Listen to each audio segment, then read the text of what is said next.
I'm tired. Always tired. I'm gonna die. Okay. First, I think I'll go fight the peak one last time.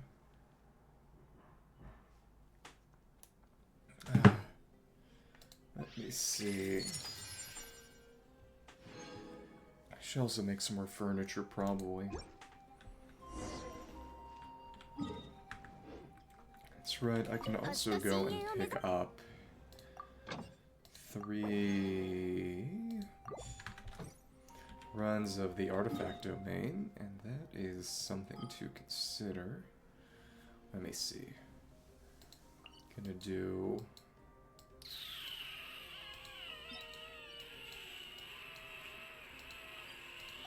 this one right here, that's right. We got our 3 bonus runs. Again, it really is just a matter of I want 1 good defense sands for Ito. Choice individuals of torture. Fontaine. Okay, souvenirs. Her specialty, and then... okay. That's normal. Let's go in and do 3 domain runs. Yep, we got the correct team right there. I'll go fight the peak. Come on, come on. You know, given that this works with Electrocharge, I guess the ideal character to run this would be... I guess Aoife, considering that his gimmick is just buffing Electrocharge damage and being a taser driver. Of course, in most cases, Mizuki would be better, but to be fair, he's got some crowd control. Really? Come on. Yo, that could be decent. Could be. Okay, here we are. And I do need to get an artifact set for Charlotte eventually. That said, I don't really have a reason to be using her over other characters. Which is sad, I suppose, but it's life. Slam. There we go. Good stuff. Okay. One more run. Come on, give me a good Ito defense sans. And... you know, that's an okay HP goblet. Interesting. And I think I'll run a couple of artifact domains for... probably Aoife. Even though he's not going to be good, it'd be fun to level him. Again, Taser is a fun team comp to run when it works. Really great for Fiorina too, so... alright.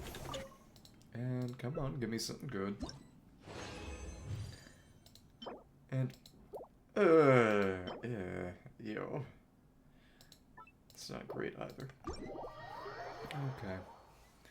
It's a bit of trash that I can use to... boost up my set for Escoffier slightly. Throw some trash at it. Okay. It's nice getting to go back to Sarah and hear the music for even a tiny bit. That's okay.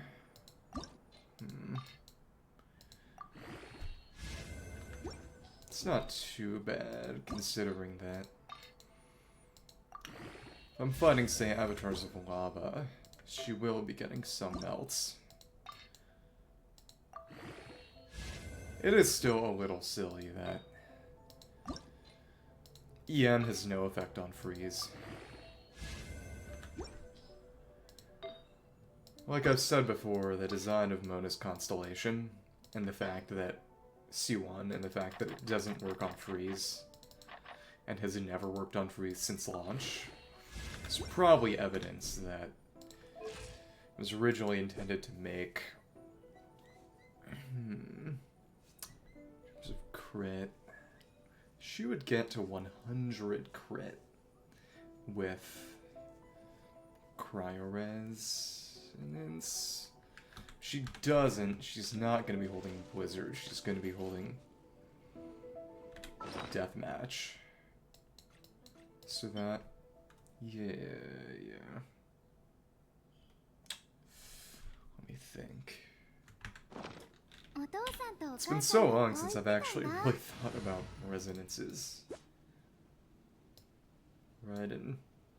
oh, 15. Why did I think it was 12? Well, whatever. Okay. So she'd be overcapping, not by a crazy amount, but still. Eh, whatever. It's not a big deal. Considering...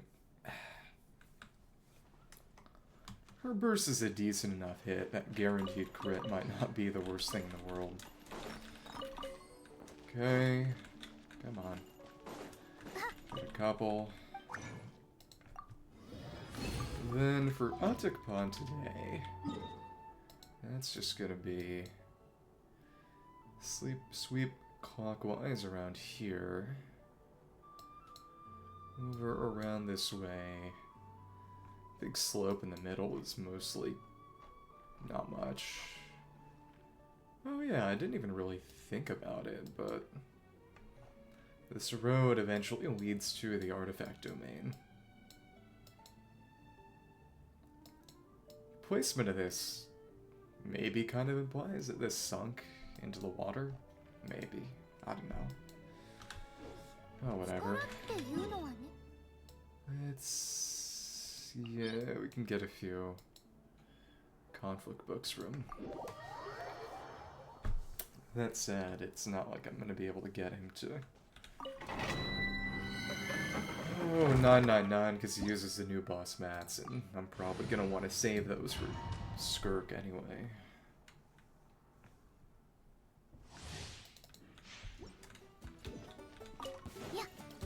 As fun as exploration has been, and as good as the lore has been, it is very obvious that Nod-Krai is kind of a filler arc. And one of the strongest pieces of... you dodged both hits? Come on. Strongest pieces of evidence is the fact that the second Trounce domain for 5.0 is not even going to be in Nod-Krai. It's going to be a Hexen Circle thing back in Mondstadt.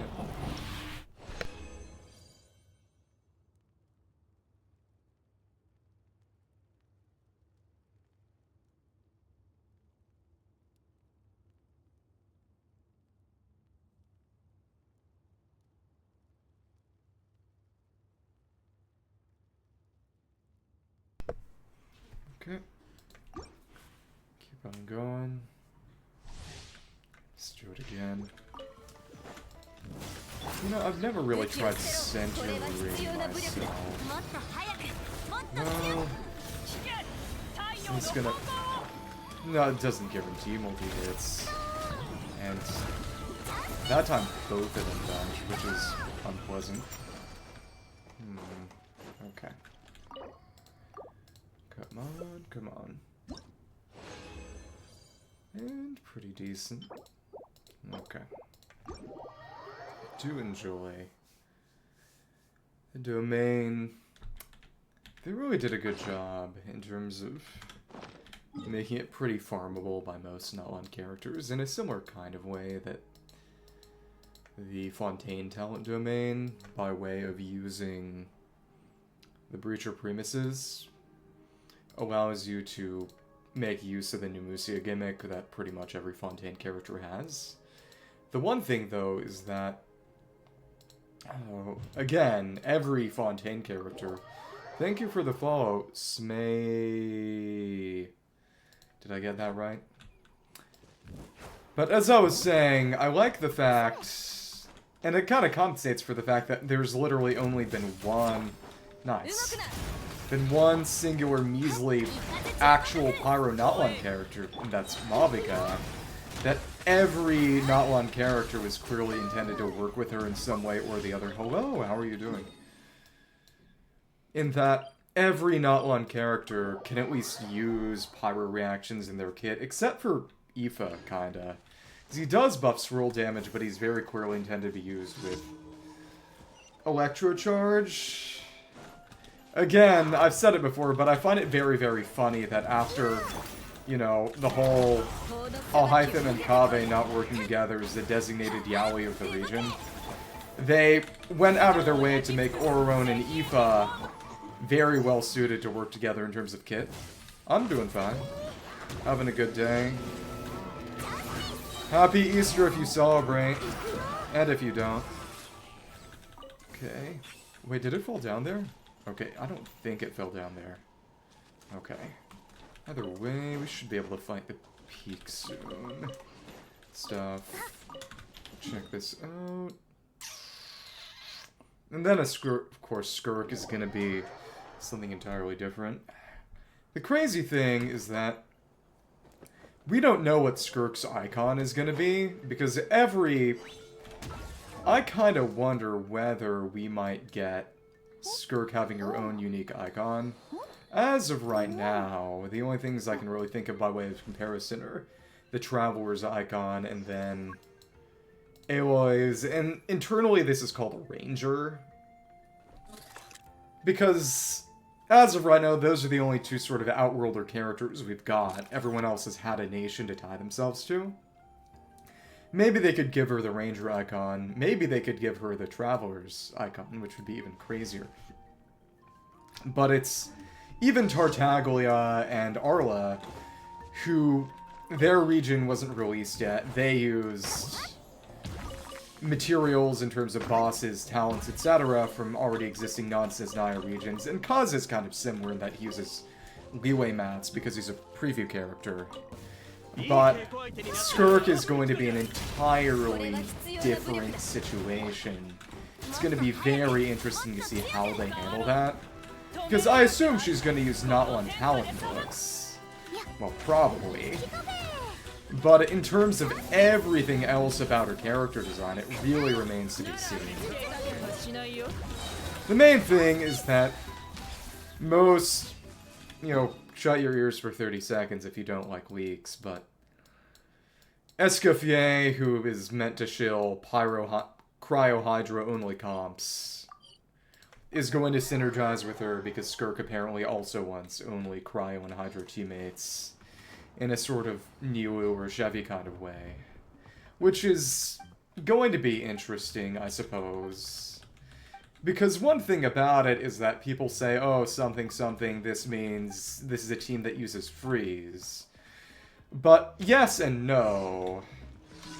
Or more that it's sort of a blue physical or cyan physical, because you're using them just by buffing base damage instead of using their reactions. But something interesting, and something I thought about in terms of Escoffier, because I've looked at future Abyss lineups, is that Escoffier makes Rethesli kind of meta again. In particular, it also makes him want to use not burn comps, at least teams that don't proc burn themselves. But the thing about Escoffier is that you're not getting a damage buff from hitting frozen enemies or triggering the frozen reaction as much as you are, hello, from having Cryo-Hydro teammates. So if you're going up against, say, fluid avatars of lava, pyro slimes, enemies with permanent pyro aura, you're triggering Vaporize as you're triggering melts. And that's still getting the Cryo and Hydro damage bonus, even though you're not triggering freeze. So it limits team compositions, and really it's kind of a necessary evil in that forcing you to build characters, making characters who are new, powerful, but also limited in some way, shape, or form, is pretty much the only way they can make stronger characters without doing true power creep.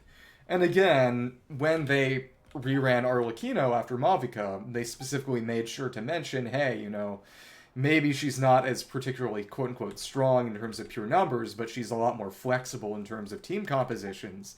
And that is a strength in its own kind of way. She's a lot more splashable when Mavica has basically two teams and everything else is a rather bad joke.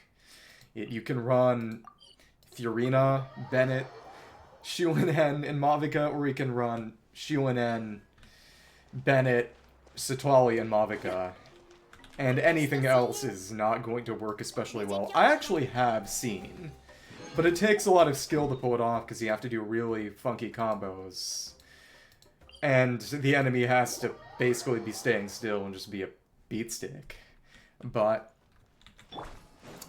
you can actually run Bennett, Sitwali, Ganyu, Mavica and melt a lot more hits because you've got more cryo app.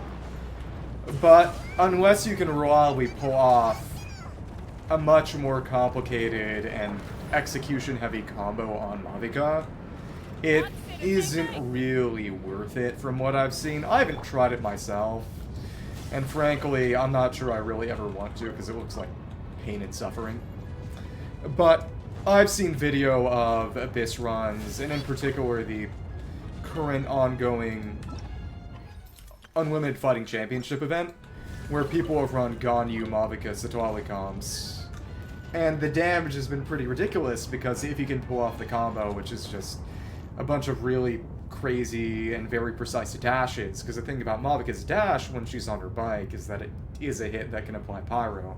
So you have to be very good with your direction to make sure that you can interrupt your combo, do the initial slash again, something like this. It's weird, it's weird. I want to figure it out eventually, but not right now. But it allows you to melt a lot more hits, and if you've got the cryo from Sitwali and Ganyu together, works pretty darn well. But you need to be very, very mechanically skilled, and the boss needs to be conducive to it. Okay, so let's get our third achievement. And that's going to be the last one for Duelist 3, which is nice. During the course of completing a single challenge, you'll have the peak unleash its Saurian stomp.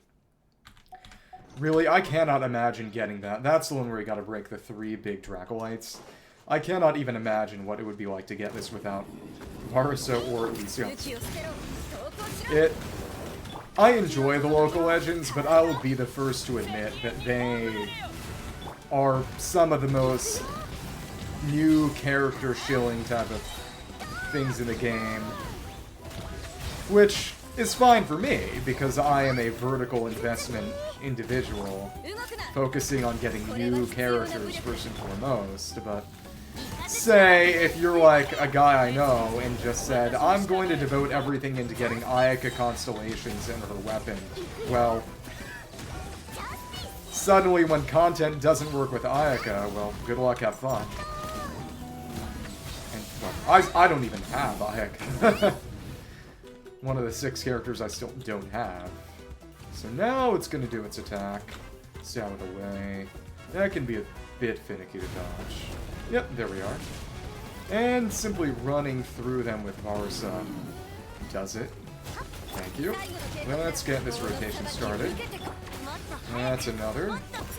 And when it's on the ground, it doesn't actually get any weaker in terms of resistances, but it does stay still, which is nice. The faster you kill it, the better. And we'll iframe that, and that's death. There we go.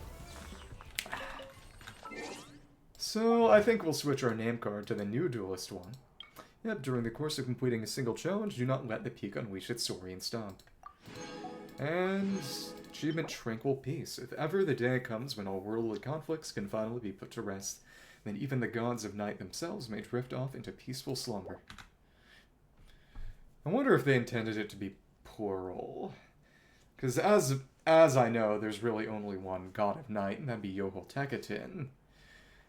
The big thing is that, in the Japanese at least, I don't know enough, I haven't consulted the Chinese, but in the Japanese, the Night Kingdom is Yagami no Kuni, which is explicitly Night God's Kingdom. And based on context, I imagine it specifically means, as in the one night god, Yoho-Tekatin. Maybe not, I don't know. Probably, though, that's what I would imagine. And if there are multiple, well, we haven't seen them. The big cool thing that we saw yesterday was this over here, this underground laboratory, is almost certainly the laboratory of Ahau, Kinich's little pixel sprite, who is probably that way because he's literally an AI. One of the really wild lore drops you get in the new quest line is that phlogiston, which is the basis of Tevat's elements, it's explicitly referred to as computronium, which is a sort of theoretical scientific concept of programmable matter. And it's physical cyberspace might be one way to describe it, but it's sort of, if you could program atoms, program particles to make them sort of, well, to program them to do things, so that you could use computer programs to change the physical nature of reality. And a lot of people said, oh, Tevat is a simulation. Tevat is not a simulation. Hello, Tevat is a computer, which is very, very different. You wouldn't be able to go into it from outside, like the Primordial one did, like the Shades did, if it was purely electronic. Unless, I guess, they hacked into it and projected themselves inside. But that's honestly even more fantastical than what we've got going on here, which is very explicitly sufficiently advanced technology as magic. Which is always a fun concept. So now that we got the final peak achievement, I think we can sweep around here. Let's try to think. What else is there? Do I want to go clockwise or counterclockwise? Got Bapika's orchard over here. Well, that's exactly what it isn't. It's not... Also, I should send this video in the Discord or something. But for a while in some anime, there was this weird European guy who showed up in various episodes. And basically nobody knew what was up with it, and it was a mystery for years. And it turned out that it was the French guy who made Code Lyoko, or however you're supposed to pronounce that. And he was just put in because he was there in Japan at the time and they thought it'd be funny. Okay, actually, I wanted to put Shuinen back in the team so I could have more Nalan stuff going on, because that's way too much. A single plunge killing is excessive. Okay. There we are. This takes 2 plunges now, which is fine.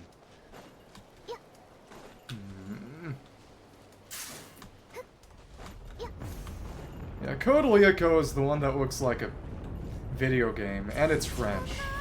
I will say, in terms of French animated shows that kind of ape anime aesthetics, it's preferable to Miraculous Ladybug, probably.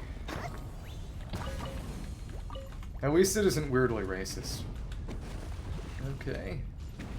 So if there's a vent right there, and it's not one we can bust off, let's try to go inside.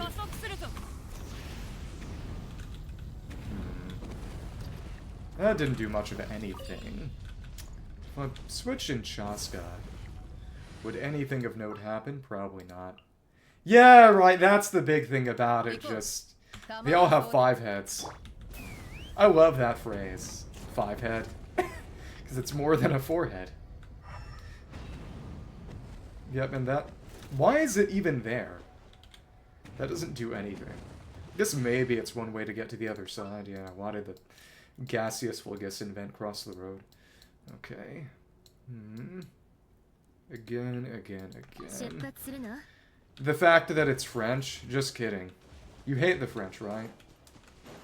No, that's Germans who hate the French. Well, actually, it's all Europeans hate each other, but...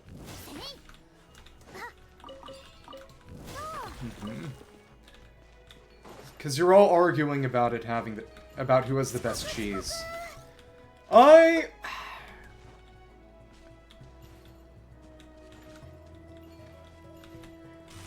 Wait. Did I inadvertently insult you because you're European as well?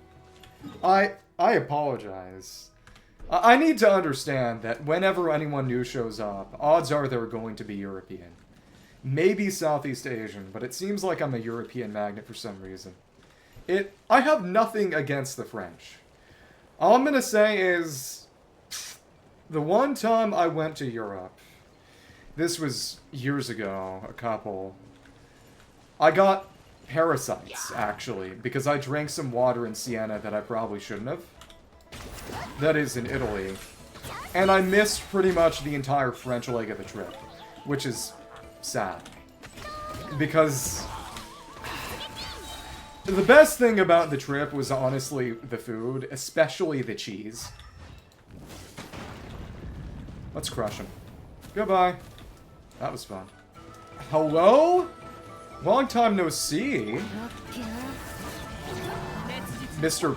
Thunderhelm Lalatril. Oh my goodness. I'm more surprised that didn't kill outright. But, because we were in Switzerland for part of the trip, which was nice despite being, you know, a bank with an army. But I got to have some pretty good Gruyere, which I very rarely have Gruyere, but I really do enjoy it. But I didn't get to have any real cheese while I was in France, because I was stuck in the hotel, which had a view of the Eiffel Tower, which was nice. But I was just sick the entire time. And the really funny but awful part went at Plenty Sentinel. Oh, yeah. I need to just have more cheese. I need to have more good cheese. I would say, personally, and the one reason I can't say for sure that the best cheese is made either by the French or the Italians, the one thing that Germans have going for them in terms of cheese, well, the issue was, and I kind of feel like I was set up, that we went to Siena straight from Rome. Siena was a day trip stopover on our way to Firenze. And in Rome, there are all these clean taps, public spigots, which are really, really great, really convenient. And then we go to Siena and we assume the same thing, because no one's told us otherwise, and everyone who drank there just got really sick. Bubble tea.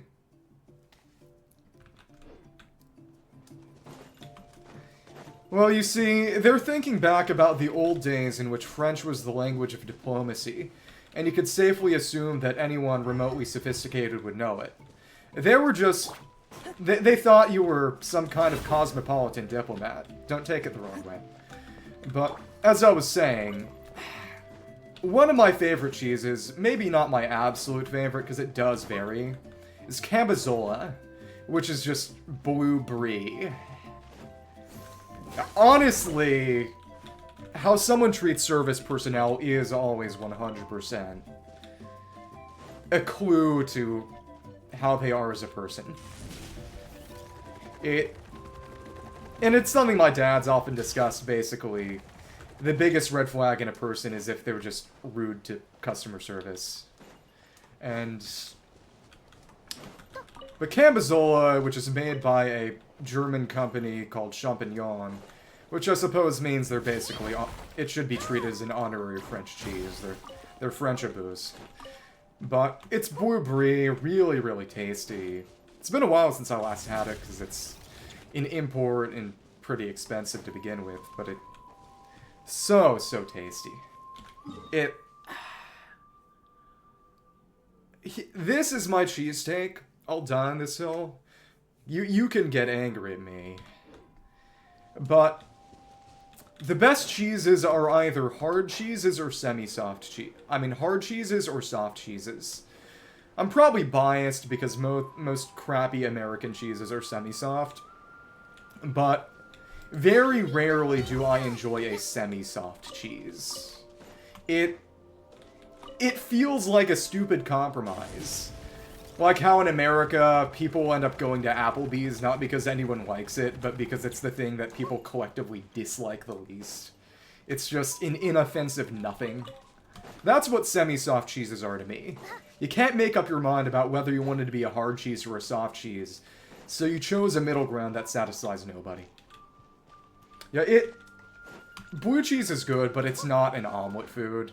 It's not an omelet cheese. That's the kind of thing you'd want either... I guess Gruyere could be counted as a semi-soft, but the good Gruyères I've had have been on the harder side. the big thing about it is that when you get a cheese that's well-aged, it's gonna end up getting pretty hard or pretty soft. Just from the aging process. I have not had as much ricotta as I should. But... so when you're eating a cheese that's semi-soft, by nature, that's probably going to be one that hasn't been aged, that's more processed than not. There's an American restaurant called the Old Spaghetti Factory around places that I've never had, that I've never been to, but they do have basically a meatless sort of Greek Mizithra cheese spaghetti dish that I want to go to just to try sometime. Yeah. With all what's mentioned, back when I was in high school, first getting into singing, kinda, it's not really relevant. The big thing is that I was not notified that an a cappella group was being made, so I ended up standing outside the rehearsal for a men's a cappella group, sort of informal, not a class. And I had some leftover eggs, because for a class presentation, I had actually cooked an omelet live. It was fun. And it was basically because... And it was really funny, because it shows how much people don't understand what virtue ethics is. But it was a presentation on the Odyssey. And I was basically trying to say, you have to break a few eggs to make an omelet. Basically showing why Odysseus was still a hero, even though he was, you know, kind of a jerk. And this was my misunderstanding of virtue ethics, basically saying, you know, Odysseus got a good result in the end, so that's why he's a hero. Because, again, I didn't understand what virtue ethics is. And it took me years, because the big thing about virtue ethics is that it's the classical, and particularly the Greek understanding of ethics, in that it's not really about a good will or about a good result, but about emulating specific admirable qualities. So it's sort of, maybe Odysseus was a bad guy, but you're not really meant to imitate his kindness. You're meant to imitate his intelligence, his cunning. You can take individual qualities, you know, be kind like someone else, but be cunning like Odysseus. The man of twists and turns. But I didn't understand that back then, so when I did a presentation on the Odyssey, and the funny thing is, my teacher didn't understand it any better. So I got a good grade on my omelet cooking presentation. The omelet was pretty good, too. Follow 6 Matador Monotune and complete the graffiti in Ancient Sacred Mountain in Atocpan. But basically, I was outside the place where people were rehearsing, and I had some leftover eggs, so I just did an indoor omelet cooking. Yeah, exactly. And look where that led me. Nowhere. But like I said, I want to try some good cheesy spaghetti. Just any kind of cheesy pasta. It's been a while since I had real good food. Let me see. And that's the thing, it has been a while since I've had any meat. But it would be very, very difficult for me to give up cheese. Eggs, I could go one way or another, but I live for cheese. Spaghetti inside of cheese. Oh, where they dig out a bit of a wheel of Parmesan and put the spaghetti right inside. I've seen video of that. That would be fun to try, but I can only imagine that's incredibly expensive. Not to my knowledge. Take that down. We got that lever available, so what is this gonna be? Got some rocks. Oh, I mean explosive barrels. So this is why... Well, the big thing is that American chicken is not safe. Because they raise them in their own excrement and then just dunk them in antibiotics, but you knew that already.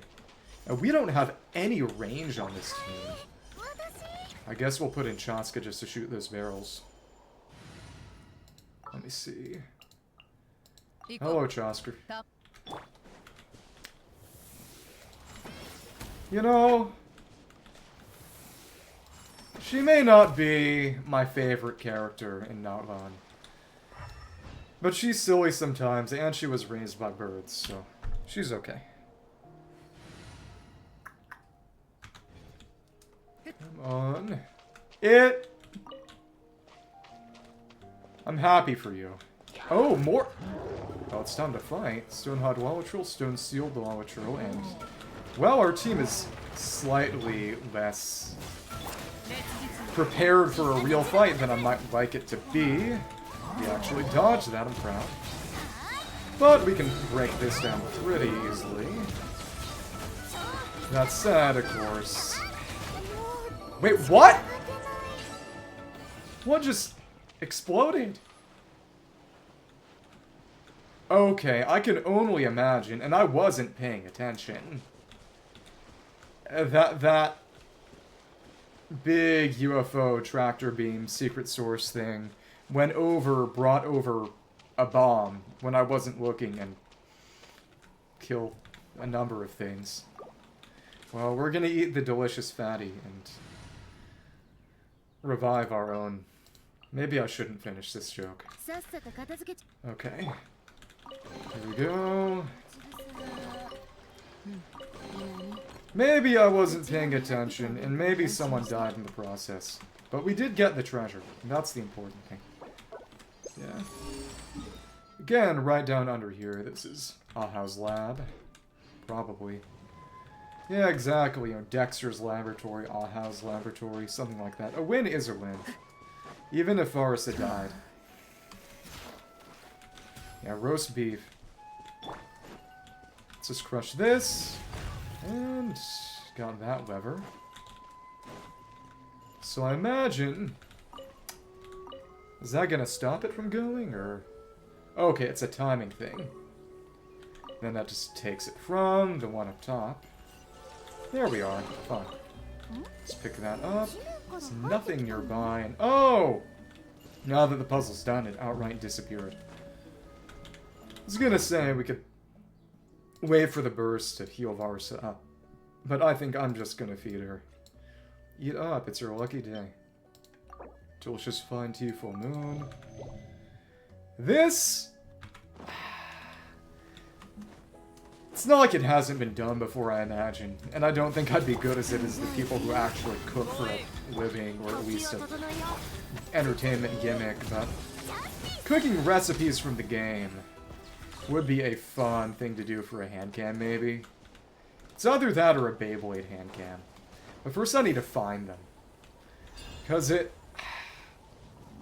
one of the Beyblades I had was Medio El Drago, which is notable in that most Beyblades spin clockwise, but Medio El Drago spins counterclockwise, and it has a bunch of rubber on its outer ring. And what that notably allows it to do, and people have done crazy showcase videos on it, is that you can spin it with your hand, and this is something that was done in the anime.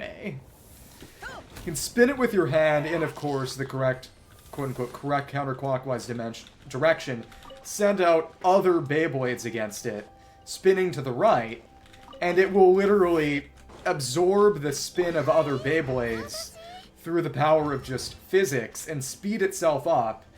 And notably, it actually gets stronger the more other Beyblades it's fighting against, because it can absorb more kinetic energy. So when people do this to show it off, they'll actually keep sending out more and more other opponent Beyblades to keep it alive.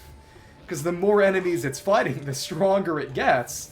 And then, since it's a pretty strong attacker, it will just knock them out of the ring. It can win fights against Beyblades from a near-stop state when they're sent out, just spinning normally at actual high speeds.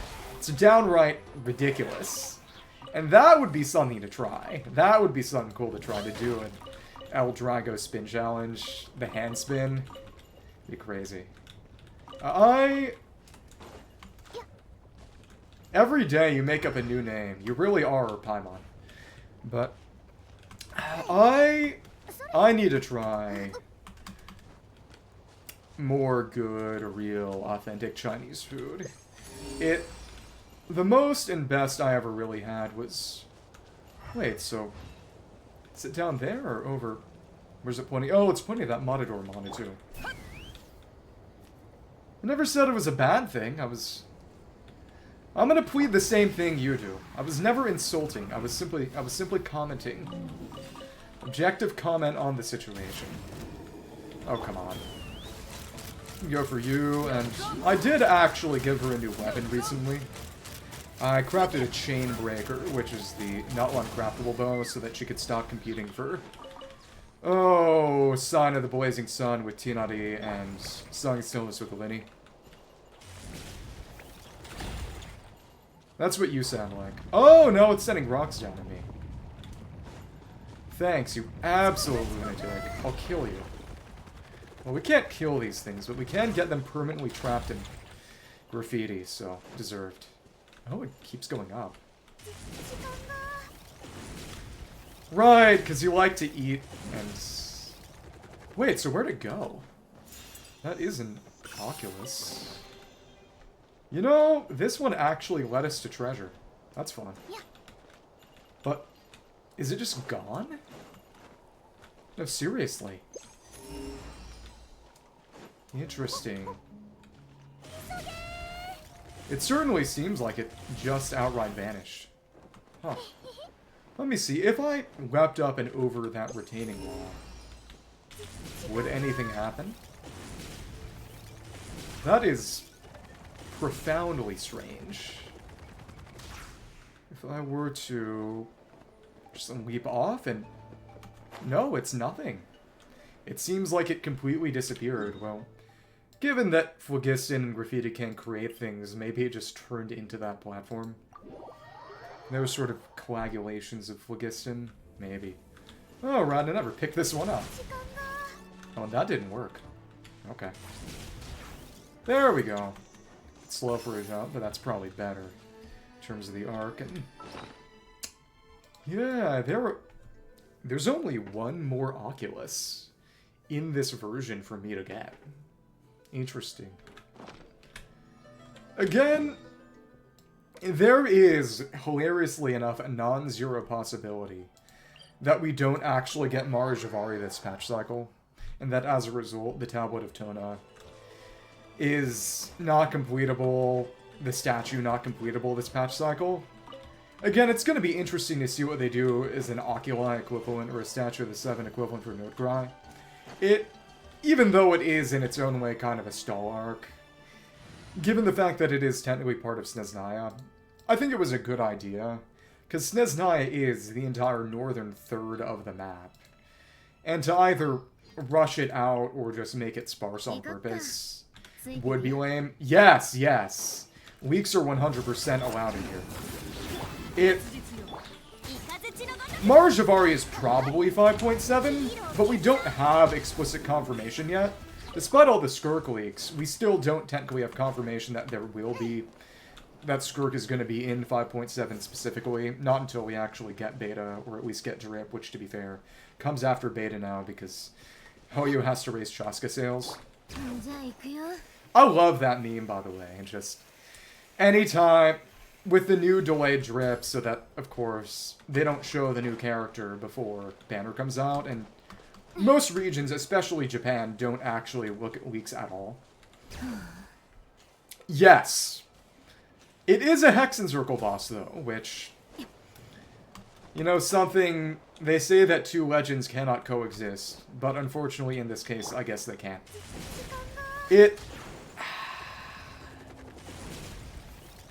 It's sad. It does look fun. I hope it's gonna be a fun fight, and odds are it will be. But it's tough to talk about this in a nuanced way. But Hoyo really set themselves up for a massive own goal with Natlan. Because, and I think they probably announced it in part, possibly expecting the game to end up with a more of a global audience than it actually did. Because 80% or so of its revenue comes from China alone. Part of that being just because China is that big. And to quote a man you probably are well familiar with, Charles de Gaulle, China is a large country filled with a great many, inhabited by many Chinese. So many sort of pieces of conventional wisdom regarding countries just doesn't apply to China because it's just that big. And things like, oh, countries need to trade with other countries, economic autarky is not viable, kind of flies out the window with China because it's the size of multiple countries. But the big thing about China in regards to Genshin and how the game is designed, it's made, how its intended audience exists and may or may not change, is that there is a massive otaku audience in China. But that's not because it's acceptable there. It's not Japan. The stigma for what they call ACG media, and that kind of gives the game away, that it's all taken as one sort of thing, because it's so inherently niche that it's just not really about liking any games, manga, anime, or I suppose donghua might be maybe a more apt term, but given that it's their own national production, there's probably a bit of a different cultural dynamic. There's more of a stigma than there is in America. China is just big enough that any kind of subculture is going to have a massive quantity of people involved because the country is just that big. But what that means is that there isn't really any idea of quote-unquote video games for normal people in China. If you're playing games in any meaningful degree in China, and it's important to say this in a factual and neutral way instead of a derogatory way, but you're not going to be a person who has any kind of normal social life. The idea of a game as a sort of boyfriend-girlfriend substitute is basically even stronger than it is in Japan among otaku culture, and because the idea of games for normal people simply does not exist. But it's just sort of... It's very, very difficult to talk about it without falling into politically motivated canards of, oh, China is a racist country, which usually ends in a corollary of, therefore, we need to do a land invasion and kill every Chinese man, woman, and child. But, Chinese beauty standards do not really include dark skin.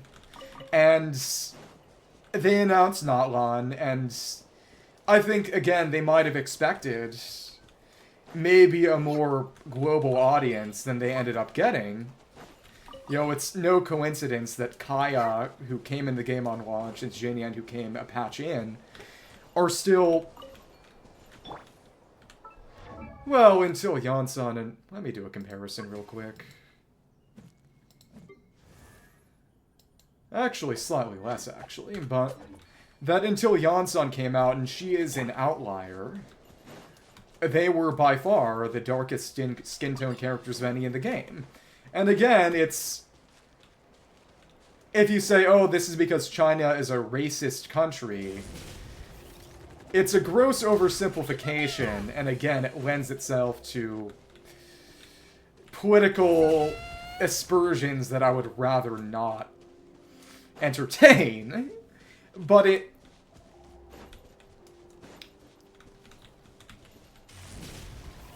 there isn't really a dynamic of people, oh, I play the game because it's fun, I play the game because I like the artistry, the setting, experiencing other cultures.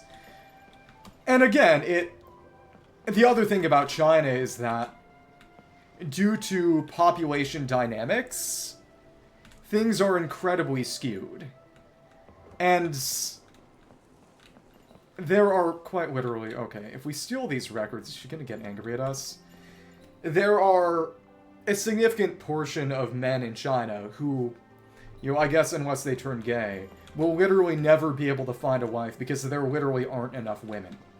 They have about 52% men, 48% women, if I recall correctly.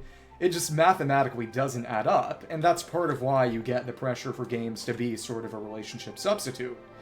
And it's important to talk about that in a way that's factual and compassionate, but it's a fundamentally different kind of market. Their priorities in games are very, very different than what you get in Japan, Europe, America, other countries in general. And since they're the biggest market, their tastes are going to shape how the game goes. And it's very, very plain that the developers wanted to make Notlan good. It's been a lot of fun. Notlan is, in a lot of ways, an Inazuma 2. Very, very female-biased cast. Kind of a flop in terms of the Archon quest, to be frank, but really great exploration and quest lines. Yeah, to be fair, some of that, a lot of it is just sun exposure.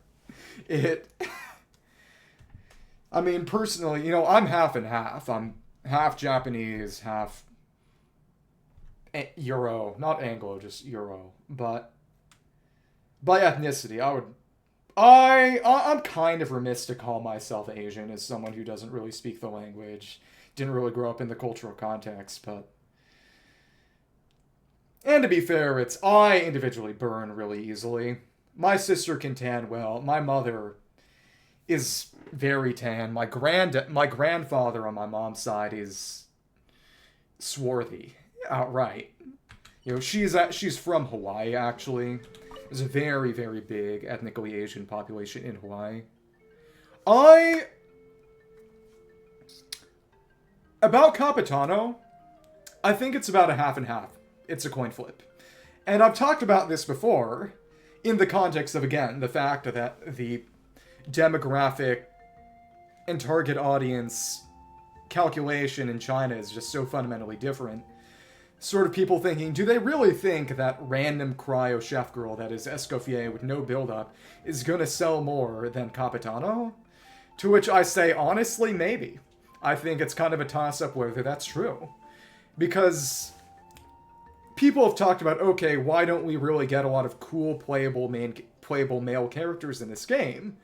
And you look at, they talk about games like, say, FGO, where you get, say, Gilgamesh, Iskandar, Karna, Bhima, Arjuna, who are cool male characters with interesting, varied characterizations, do a lot of cool things.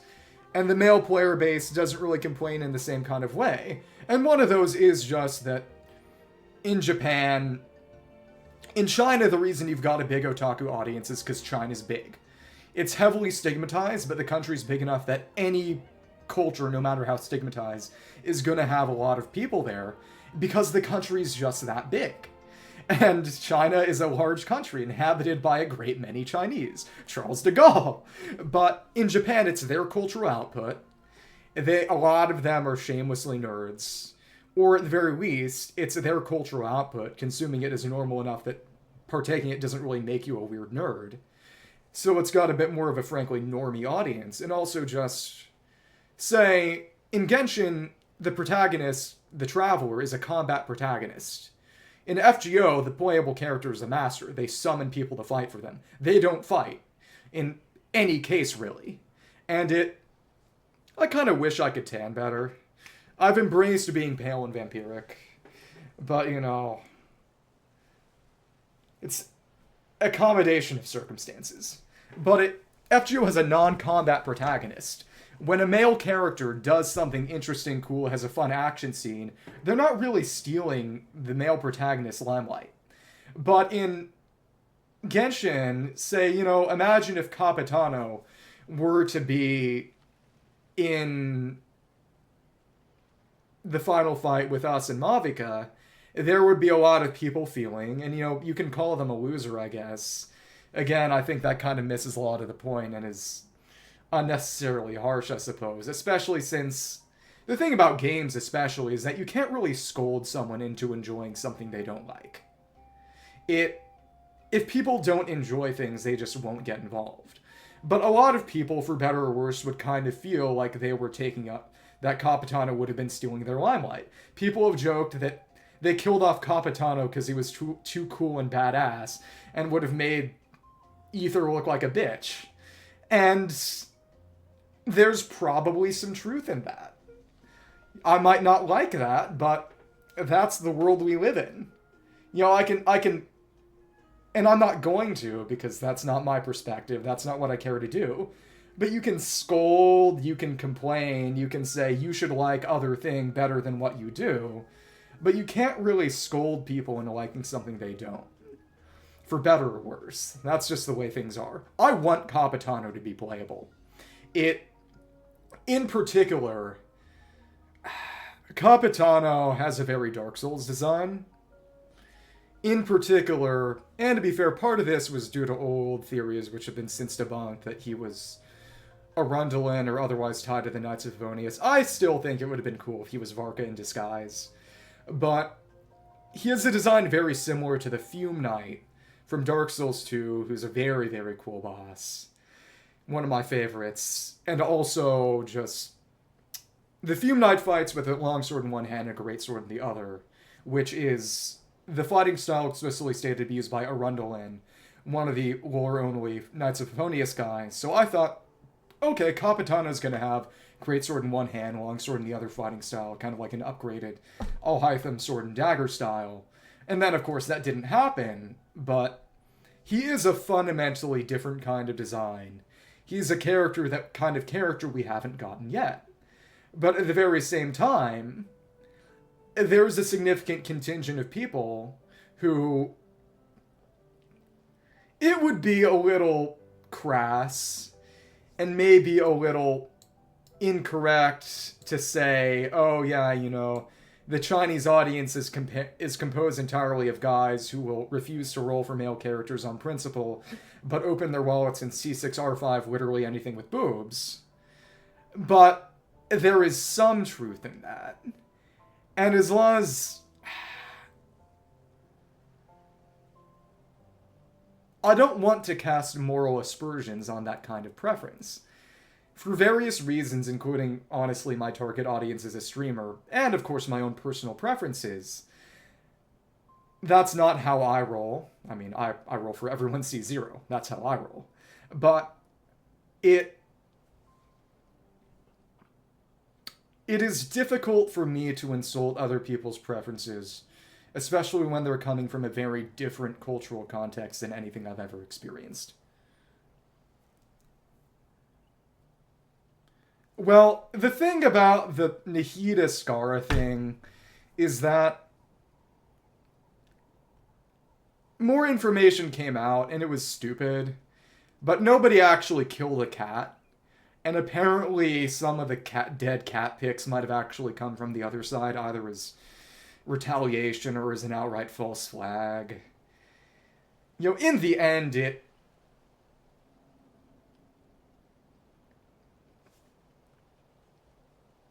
and I say this as someone who's weird, maybe a little socially awkward, maybe not in the way most people are, but it's mostly just weird and socially awkward people getting in fights with other weird and socially awkward people, and it's just complete deadweight loss. It's, you know, nobody wins. Yeah. Yeah, exactly. Capitano Big Naturals. Just like the Gandalf Big Naturals meme. I didn't say that. Oh, what am I going to do? Coleman, I can't even afford to hire anyone anymore, and a Volcano project budget is just about drained. I need to come up with something. Wait, so what is this? Hey, this stuff's for selling. If you're not buying, you're not touching. You with the blonde hair. On a sec, don't rush off. Let me get a better look at you. What I will say is that I like that they're having the Traveler get voiced a bit more often, because it opens up the possibility of more characterization.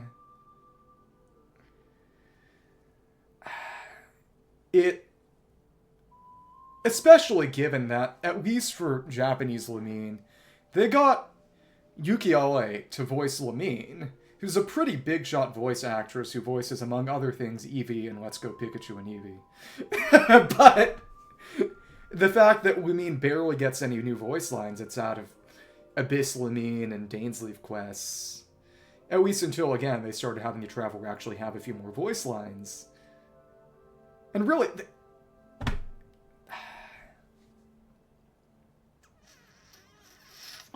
There's a big difference between a protagonist being a self-insert and being relatable or even aspirational.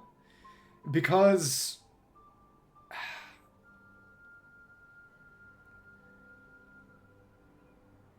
a character, you can project yourself on a character without them being identical to you. Without them being bland. If they're aspirational, interesting, and of some level of sympathetic experience. Because, and you know, I'm going to apologize to certain Italian individuals, but one big example is, for example, the main character of Fate, Emiya Shiro. A lot of people who like Fate project themselves on him, find him somewhat relatable, but the anime changes things as it gets rid of most of his internal dialogue, but he's not a bland character. He's defined entirely by having a low sense of self-worth and survivor's guilt, because he was basically the one person who survived a massive wildfire that killed pretty much everyone in his town. And he throws himself into situations that he's not prepared for to protect other people who honestly don't need protection, because he doesn't value his own life. He doesn't feel like he deserves to live and is outright suicidal as a result. And he's not a bland character. But if you're someone who has trouble having self-esteem, cares about other people, wants to be sort of heroic, you can relate to him and find certain aspects of him aspirational. But he's not a bland character at all. And that's the thing, is that a character you're meant to project yourself onto doesn't have to be bland. They can be aspirational and relatable instead. And, you know, maybe it's a bit too late, maybe it's not the kind of game they want to make. Yeah, adios, always happy to chat. Scroll down and maybe check out the fan cord if you'd like, if you feel interested, but it's always fun to talk. Hey, this stuff's for selling. If you're not buying, you're not touching. Hey, you with the blonde hair holding the sec, don't rush off. Let me get a better look at you. But it would be nice to make the Traveler more of a fleshed-out character, have them speak their mind more, have more personality traits. Appreciate it. They don't need to stop making them relatable, but they can make them less bland for sure. I need Ito in the first place. To be totally honest, I think there is something a bit funny in him having noodle arms. In that, to a certain extent, I can totally see Ito as a guy who does a bunch of squats and crunches and just ab workouts and doesn't actually do anything for his arms because he's too stupid to actually weightlift right. That's definitely not what they intended, because again, yeah, it's, again, Chinese beauty standards. But I mean, personally, I would like if they gave Ito buff arms, but again, you know, it's, on a fundamental level, I am a guest. In a certain sense, I'm a guest in another culture when I play this game. Just as I thought, that hair glowing like the sun, those eyes as deep as the Night Kingdom. I can tell, no, I'm sure that you're going to become someone incredible one day. Now, on a good day, probably, same. Here I've got a set of wondrous jade ornaments, each containing a different melody, perfect for a real hero like you. Are we gonna get scammed? Mind you, these are nothing short of priceless treasures. If anyone else wanted to buy them, I'd be asking for at least 1 million, 10 million more. But I see you're meant to have them, so you can have them at just 1/10 the price. What do you say? Where did she get these record discs? 1/10, that's a steal, but wait, isn't that still at least 1 million more? This is gonna sound really weird. And maybe I'm weird, but I feel like I look different at night than in the morning. Not just a matter of being more tired, but I can literally feel my body. It feels tighter. I don't think it's just a dehydration thing or anything, but I look in the mirror and I see a different person. It's a steal, but wait, isn't that still at least 1 million more? And that's a bit much, don't you think? Yeah, well, this is basically cost price. Small-time sellers like me don't make a ton of profit, you know. Really shouldn't be making money like that. Weren't you the one who said that helper's worth 1 million more? Oh, so you heard all that, huh? I guess I've got a habit of talking to myself. Yeah, exactly. It's my dragon install. So, fine, since you caught me, I'll be real with you. I found this jade ornament by accident. It's not worth anywhere near that price. Oh, so she doesn't know that these are, you know, our record discs. You know, maybe the Italian is. I don't know. But... yeah, all I'm gonna say is... don't get self-conscious. I imagine there are a lot of people who are into that. But well, if that's something you care about, as you heard, we're kind of strapped for cash so much that we can't even pay anyone to collect the buoy data. Well then, just forget the buoy collection, better than ripping people off, right? I won't do other organizations and just stop operating if they lack the funds, but our volunteer work also includes volcano observation. So she's over from people, the spring's over that way. Point at those buoys to measure volcanic activity by collecting data on water temperature and the like. Undersea vents, with the volcano becoming more active, well, not anymore. This was probably dialogue made in light of sort of not having beaten the Archon quest, because there's some implication that abyssal attacks are connected to volcanic activity. We need to recover those buoys fast, or there could be serious consequences. Injured as I am, I can't break the buoys, let alone retrieve the data from them. So that's our job. What do you think, Traveler? Why don't we help her out? This volcano stuff affects everyone, so we can't just ignore it. Really, if you're willing to help, these jade ornaments are all yours for free. Consider it your reward. Sounds good. Didn't you mention a million more? So this is all I get for a reward. Greedy. Don't worry, we haven't got much, but we certainly have more to give you than just these jade ornaments. Hey, they're enough for us. After all, we're doing this for the safety of everyone near the volcano. So don't worry, we've got this. Let me see...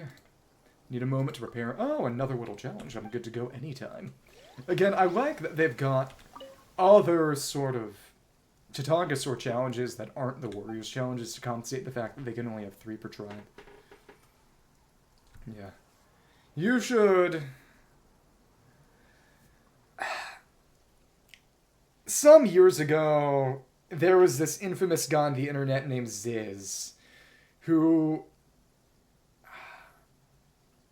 just did crazy amounts of steroids and died at something like 24 because of it and got comically large muscles.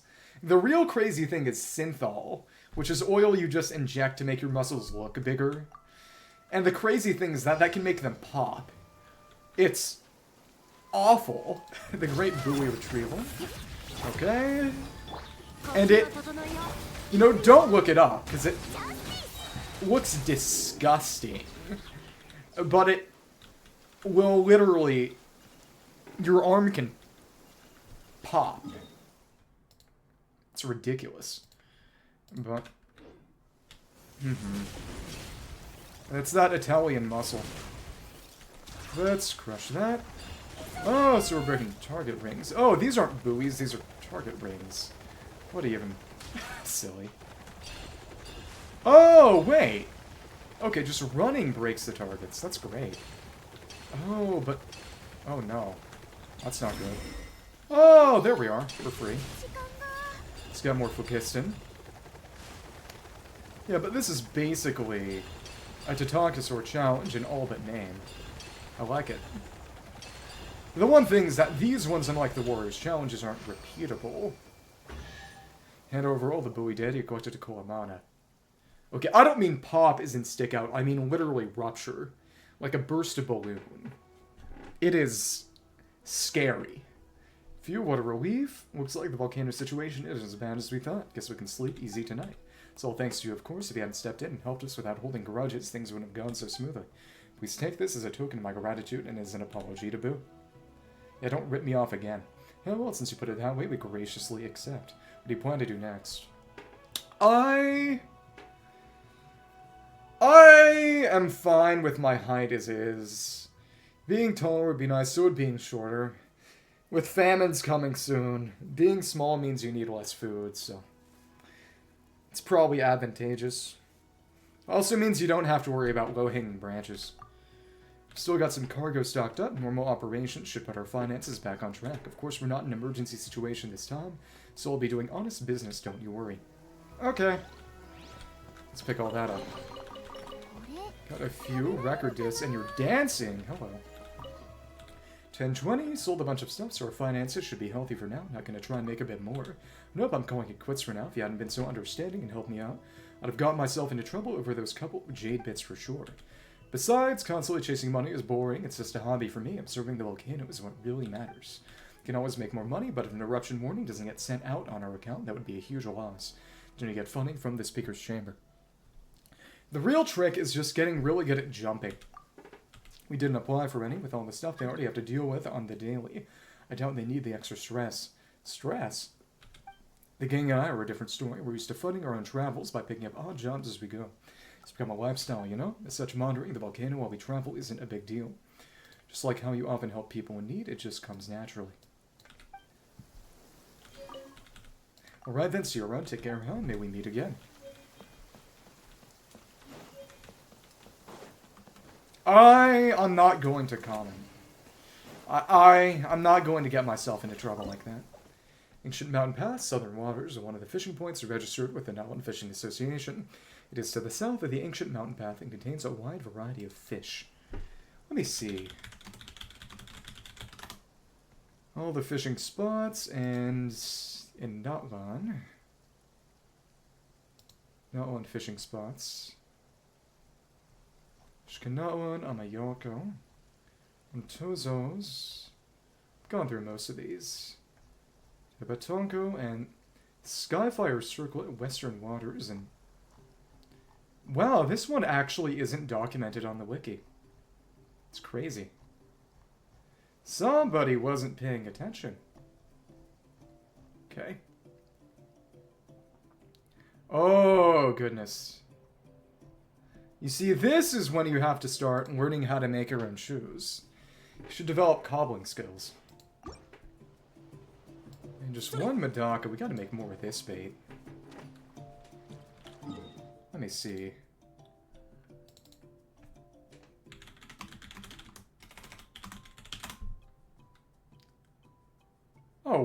Oh my goodness. Yeah, being 6 feet tall in Borneo is... Oh my goodness. That'd be tall here.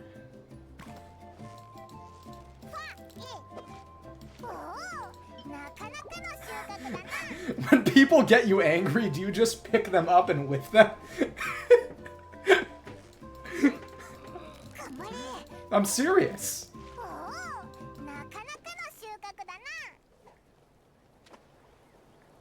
You are... Why is your beauty standard just vampires?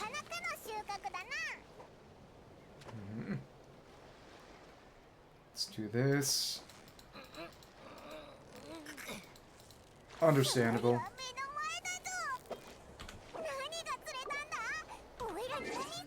You see, when I get people angry, well, I actually don't do that.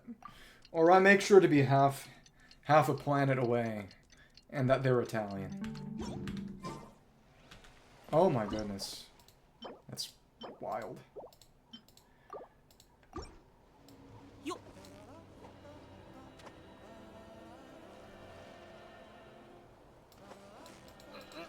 Yeah, if you bit someone, what kind of Italian disease would they catch?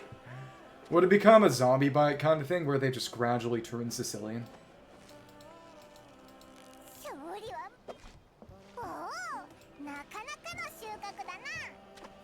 Interesting. Well, Scratch is only 40 base power, so I'm not all that worried. Keep on going. I think that's a good thing, probably. I don't think you need to get into the biting people business. Okay. It's fun, and that ring didn't work. Okay. So there's nothing to get here anymore, but... Understandable. Spit below.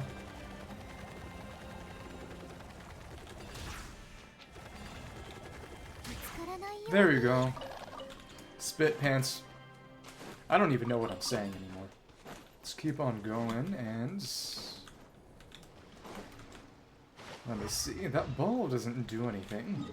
So if I were to keep going around the coastline here... It's tough to see where I'm... Around here is where I haven't really been.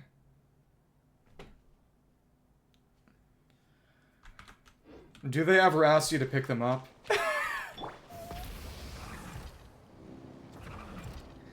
Well, that's the thing. Is that if you ever have a problem like that for whatever reason, the trick is to just get all of your pants wet, so it looks like you fell in a pool or something. So it doesn't look like you peed yourself. That's the secret. I learned that from a book. Okay. Let's see. Some chests over here in Flamigos. Some more over that way. Frightening.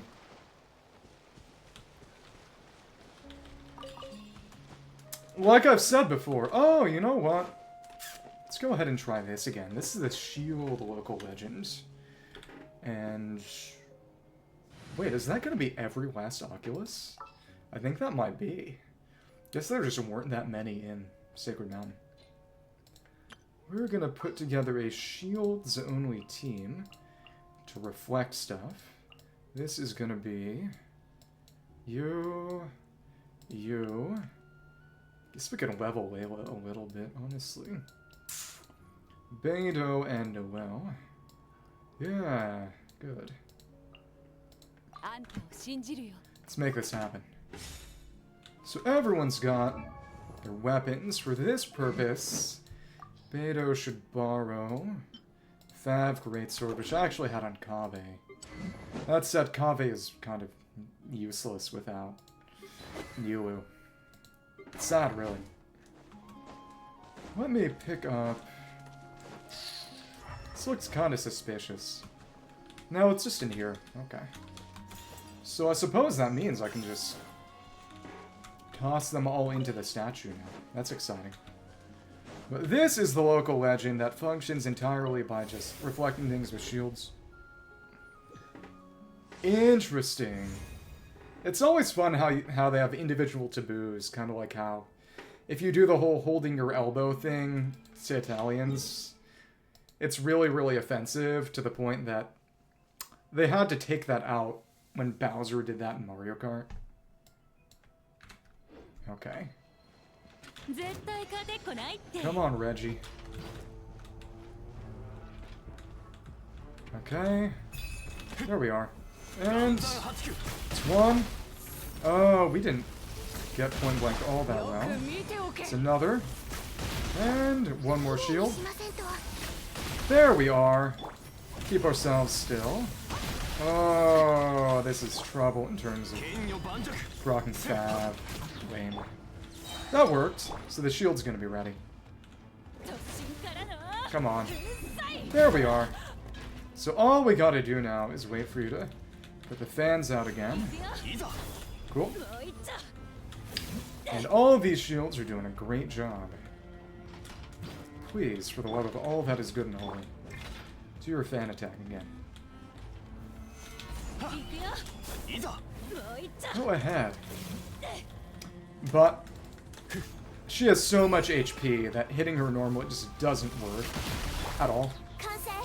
Get close. Oh my goodness. Yeah.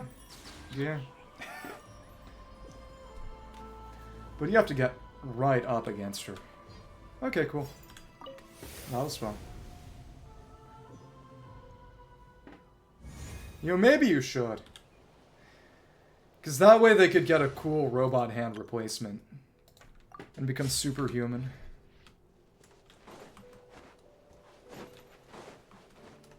Not the Italian fort boy. That's frightening.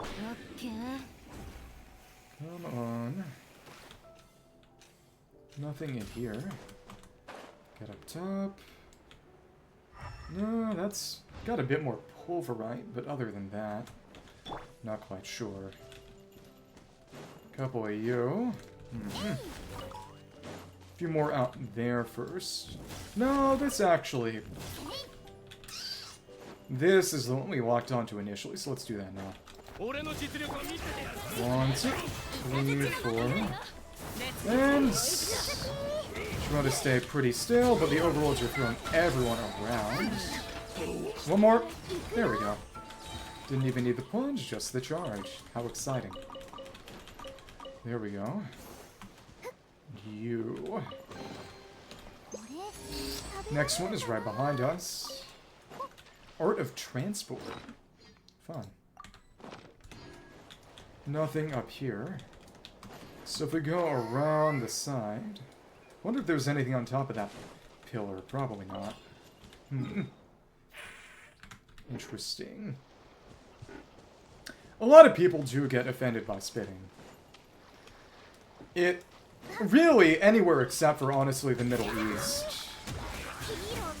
In the Mediterranean and Africa, some cultures see essentially the bestowal of spittle as a blessing at times. To the point, essentially, that's the background of, if you're familiar with the Bible story where Jesus cures the blind man by mixing his spit with dirt and rubbing it on his eyes. That's not really meant to be a weird thing. Culturally, that's something relatively common in the Middle East. Kinda. But either way, there's precedent. But, of course, most of that cultural context is lost. But I read, as part of a class, a book about a missionary in Africa, and how that was one of the stories he normally had a pretty hard time explaining to people, but it was something that they innately understood because of that different cultural context. It's interesting. Yeah, the evil eye. You spit to take away the evil eye. I know that... Oh, that American rock star Ronnie James Dio turned the wording the evil eye away gesture, you know, the 2 fingers up. No, the middle and the ring finger curled in with the pointer and the pinky up. The wording the evil eye gesture away to be sort of the metal music horns.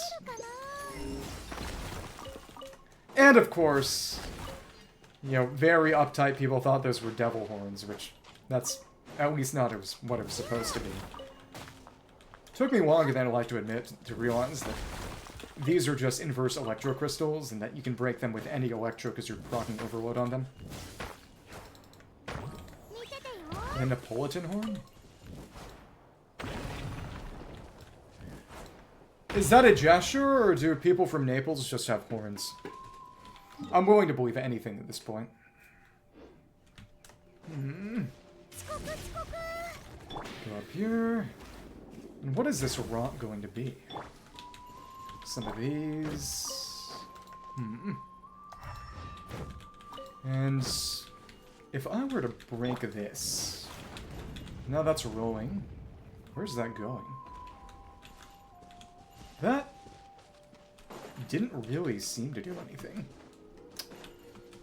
Maybe it would have broken some pulverites or hit some enemies, but whatever that was supposed to be, the context is lost and gone forever now. Okay. And, yeah, not much nearby. You know, I think, since I've got, I believe, all the alkali this patch now, let me just toss them at the statue. Sure. Oh. Having a good time.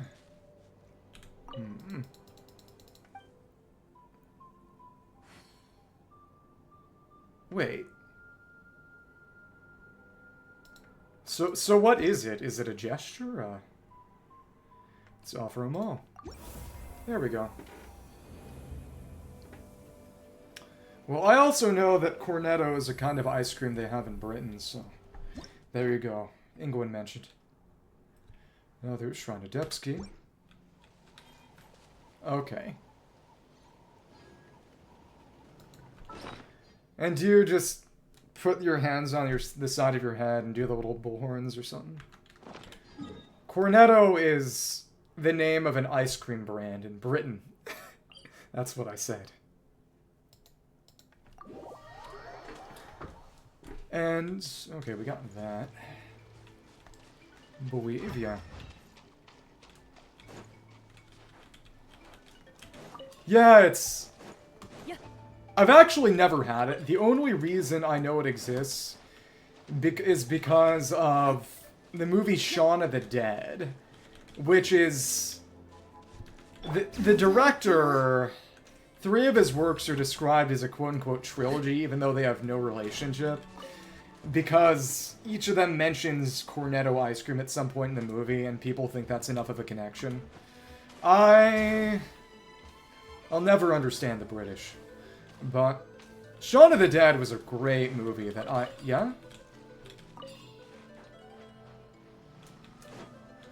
Well, regardless, I'll never understand the British. But as I was saying... What is this white sand? Nothing nearby.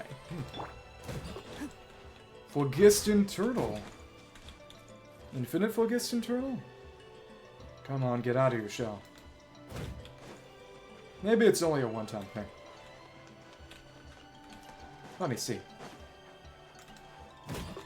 Okay, so once they come back out... It's interesting that those are kind of more similar to Casillo than the turtles in Sumeru. Look, if Champignon can be a German company, despite having a French name and making a cheese called Cambazola, Cornetto can be British. Okay? I'm sorry. But as I was saying... As I was super saying... Never mind. Shaun of the Dead was a fun movie. I watched it with... I think it was Jack's birthday, actually, some years ago. And his mom made us some cocktails, and I had some whiskey with a bit of grenadine syrup. And I was drunk and playing Genshin on my phone and missed the first little bit of the movie. So I just didn't have any before context and just saw everything after the zombies were already out, which was... I guess an amusing way to experience it. Understandable. However, really, I mostly just like cheese. Keep on going, and is that going to be a Warriors Challenge? It looks like it might be. Either way, there's some stuff over here, too. Let's check this out.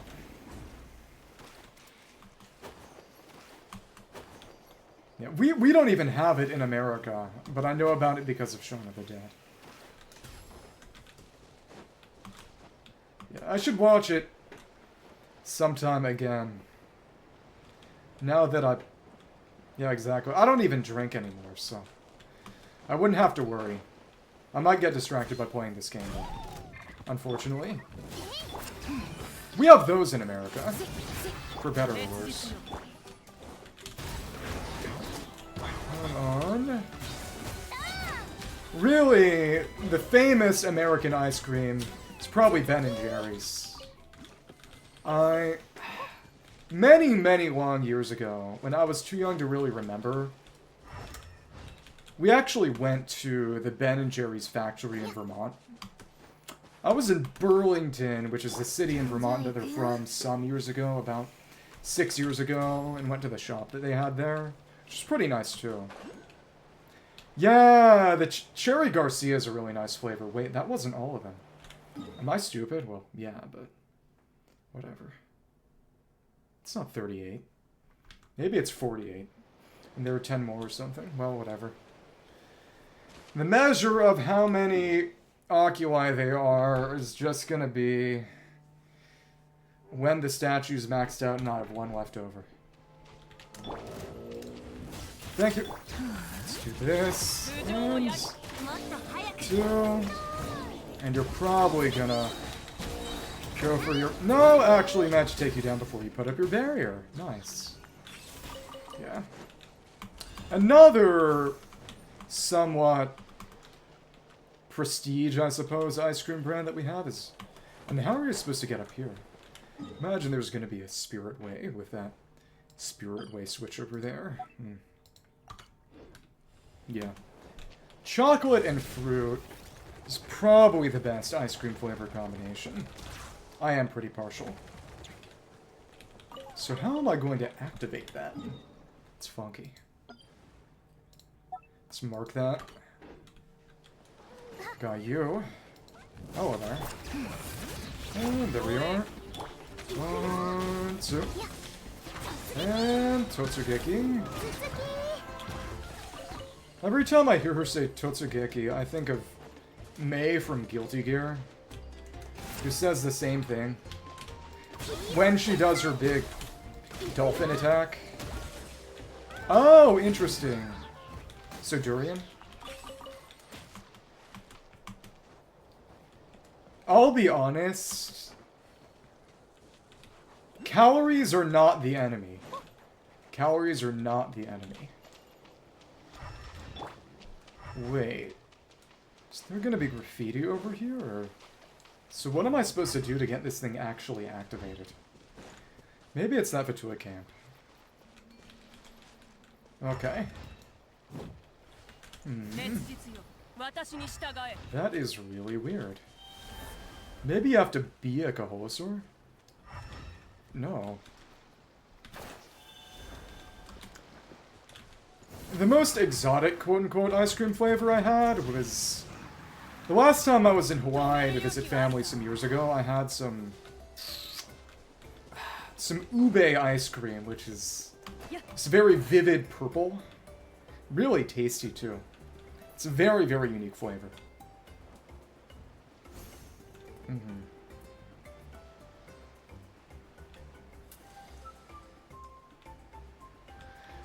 They should just give him a chubby car. That's what they should do. Actually, they should make him drive Car Kirby. That's what they should do. I would become an F1 racer if they let me drive Car Kirby. That's all I'm saying. Again, I'm really excited for Switch 2 Kirby DLC. Take you down. It's one of them. Right. Oh, we got rocks. Great. So I should keep this sprint up. I was not expecting it to actually run away from me like that.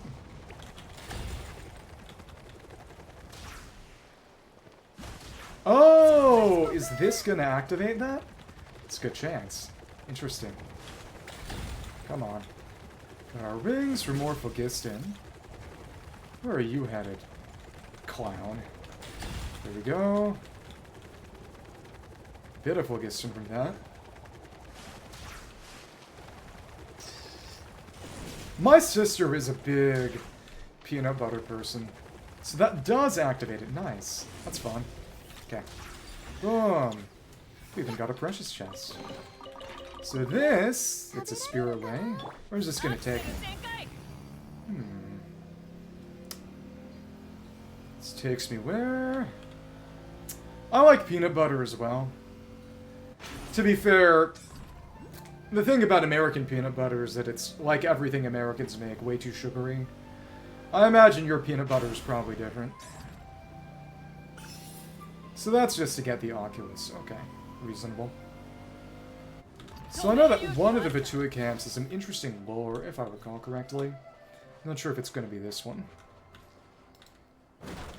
So now, since we've found what's going on with both of these, we can take the pins off. Yay! Okay. For that to go down in 2 fire guys. Luckily we're by water in case they put their shields up. Hello, hello. And... Thank you. Well, alright. 1, 2. And... Oops! I thought I could live that. Oops! Can't. Okay. Well... Time to revive Varusy again. Fair. Though I imagine you're more partial to just eating peanuts normally. Maybe with a little bit of char on them. And here are our notes. Yep, there's our lore. Letter for Anna. Dearest Anna, I've received your letter and I know what's happening back at home. I'm sorry, but we've only gotten our ancient ruin analysis on track, and I'm required to help study the Kuvaki, which apparently is Polish for moon people or moon power. Also, Vaki is something for Bionicle. Never mind. Furthermore, the Lord Harbinger specifically requests that I take charge of said research, probably to Torre. This opportunity is hard to come by, I can't give it up. And while work here is exhausting and I often clash with others, it means that the researchers all respect me, more so than people do back home at any rate. Of course, I'll be mindful of the business you've spoken of. I'll be careful when it comes to dealing with the Warrior Officer Tatiana. Maybe playable? Don't worry, it's the first time. This isn't the first time I've crossed the seas, you know? I'll be fine. As for the triangle problem you mentioned in your letter, I suppose that a gradual auxiliary line will lead you to the answer. The details of the method are as follows. I wonder if that's just a math problem or something. Then, there's one up there. So this was mostly just kind of an arena for the Matador Manitou. Okay, well, that's not happening. Oop! Okay. And... so we do have the local legends right here, and since I'm in the area, I think I'll fight them again. That's how I like to handle these most of the time. Come on. Jump. Jump. Okay.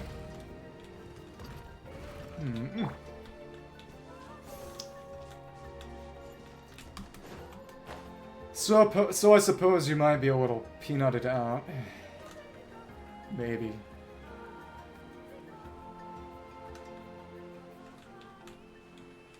Because I think it's funny. Sorry. Yeah. Sorry, I should have been mindful of your France-related trauma. Okay.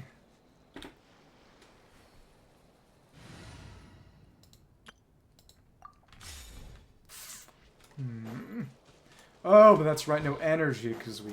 oops. Died. Let's get this started. Somewhere up here. Again, I think I want to go around everything that's green. Then we go up the next layer up. Okay, well, do you like them? That's the question. And here we go. One of the best things about Madoka is how fast all of her bursts can come out after her skill. Because it means that you don't really have to worry about getting hit in between casting burst and casting skill. Understandable. And that did not connect with the penguin. That's a shame. And I framed that. Cool. Slim again. The goat is... what? Huh? She's so fragile. Okay, we can't revive most of them, but even still. And now, yep, no energy. Done. And... thanks. Right here. Wait, again? I hate this. Varus is decently suited for this fight, but not all that well. Just because this team doesn't have any true defense. Chevy's not a bad healer, but she can't out-heal everything. Come on. I still really like using this Ruin Grader as just my energy beat stick. It works really well. Thank you. And let's get Madoka's energy back up. A fighting spirit. Cool. And this should be good. Let's be less dumb this time. And is she gonna get hit when I TP? Whatever. Imagine that as a death. Okay.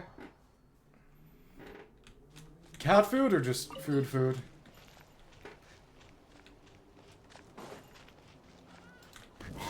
Here we go. What? That was incredibly poor timing. Okay.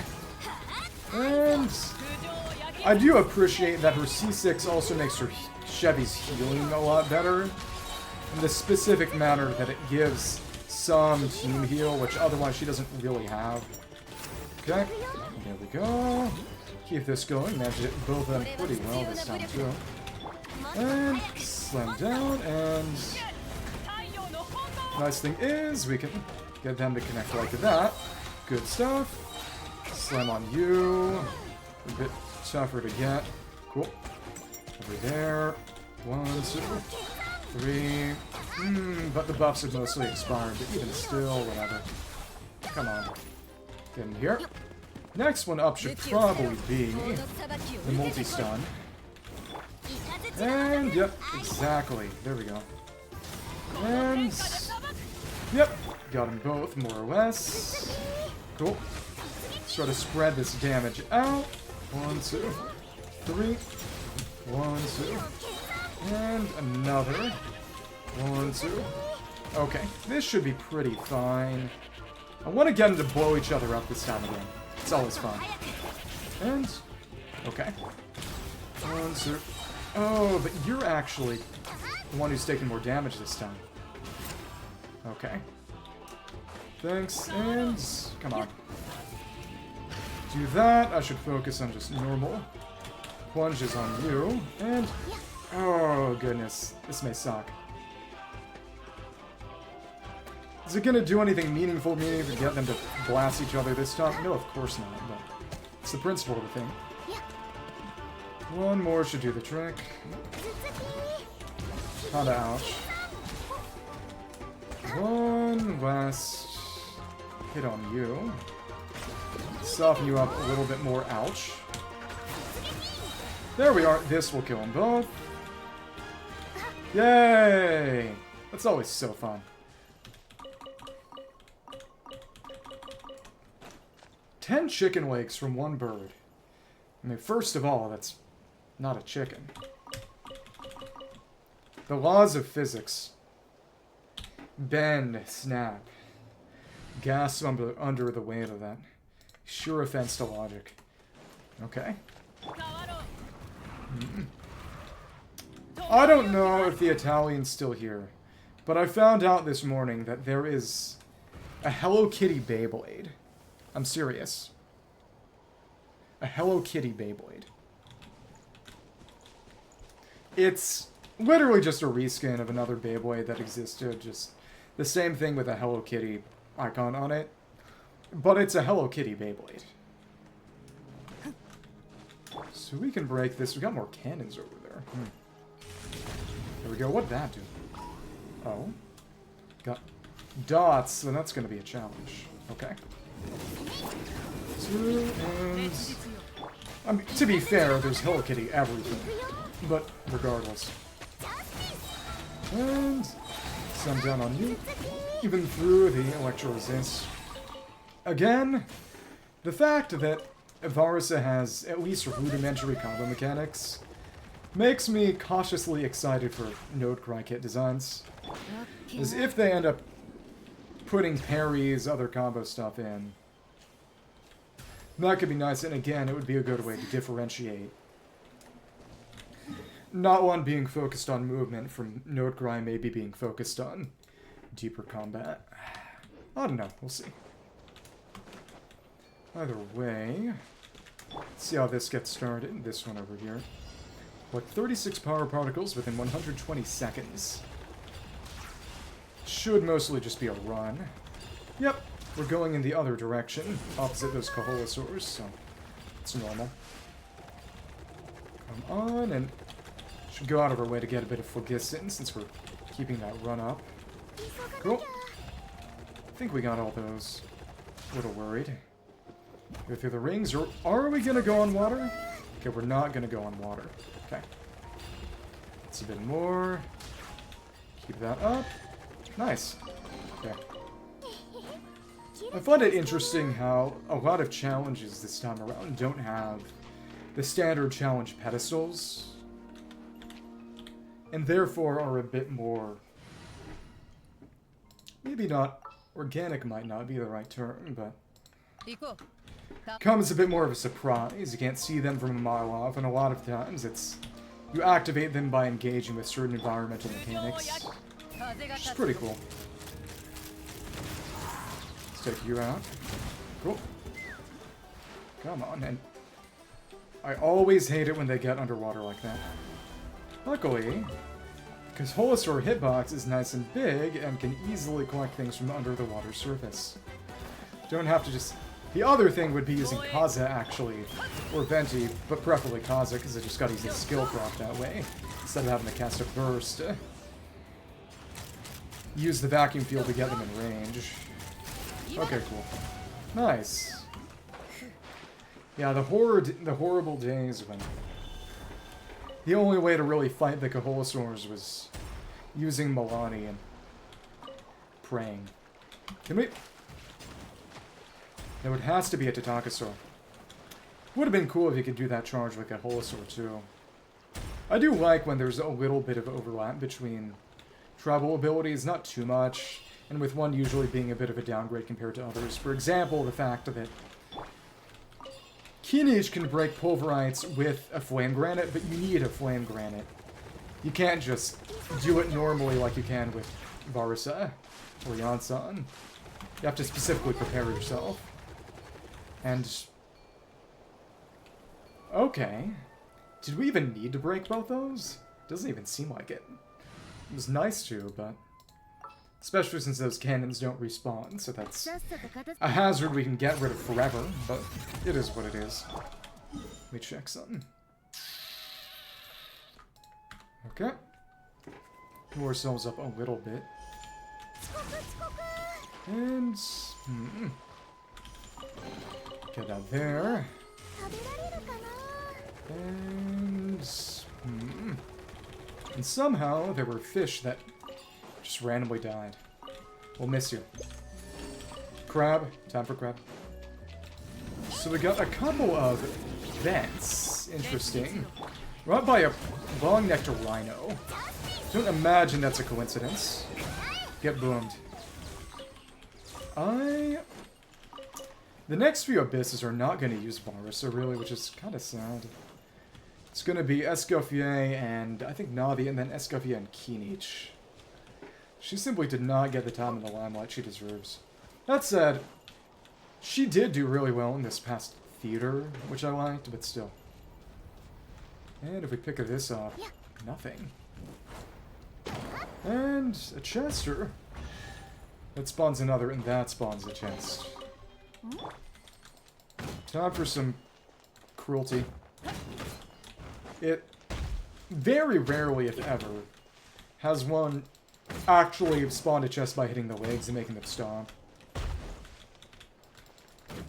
Such as just by color, maybe, I don't know, Spot.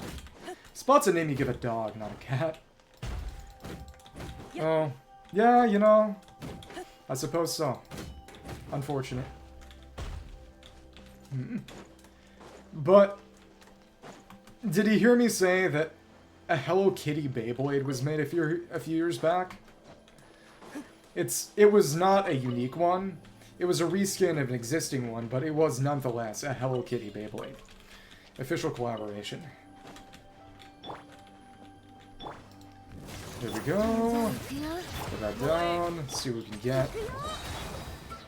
Oh, we were so low, we couldn't get the plunge off. Oh, that's wretched. Come on. And can we hit you here, or... No, that's not too far in the water, actually. Seems she has some ability to actually make it work even in water. Even if the water stops her. Interesting. Yeah, she has some sort of ability to move on water during that rush, it seems. That's fun. Well, alright. Sends you through. Get over this way. Yeah, it... Specifically, if I recall correctly, after looking at the wiki this morning, it was a reskin of another one called Astral Spriggan, which wasn't amazing, but wasn't particularly bad, and it was literally just the same one, but also they have Hello Kitty on it now, which, honestly, not bad. Thank you for the follow, Finn Frog. We're talking about various things, including a Hello Kitty Beyblade. Thank you for joining us. 1, 2, hit him, and get that Oculus. So really, I wonder, what is the actual total Oculus count, and where did I start doing my math wrong? There we go, we got that at least. It's so funny how Varsa just falls over after a lot of her attack animations. Truly girl failure. Oh, okay. So she's just mean. Okay, understandable. There we are, and that's another one done. Take you out. Cool. Another goat right there. How am I going to handle this? That was the ramp we used to get that Oculus. Around here, there's... Next chest is over this way. I've said this before, but... Dogs are actually smarter than cats. But people mistakenly think that cats are smarter than dogs because cats are mean. Which is funny, because the fact that dogs can be nice, the fact that dogs can remember people to enough of a personal extent to have a meaningful concept of loyalty, it evidences that they've got more intelligence than cats. But people assume that cats are smarter because cats are mean. But cats are mean in part because they're dumber than dogs. Which says a lot about society. As in, unironically, that actually does say a lot about society. Never mind. There we go. There we go. Okay. Actually, you react like a cat because... I actually wasn't gonna say it's because you're dumb. I was gonna say it's because of that one time you talked about putting on cat ears, but... Honestly, that might have been more insulting, so... Let's just cut that off right there. Keep on going. Pudding? Pudding cat ears? As in a pudding with cat ears? As in put on cat ears. Mm-hmm. The person active in chat right now is... We refer to her as the Italian, because that's what she is. And one time, or so I'm told, she wore cat ears. Or so I'm told. Oh, I didn't say there was anything wrong with you wearing cat ears.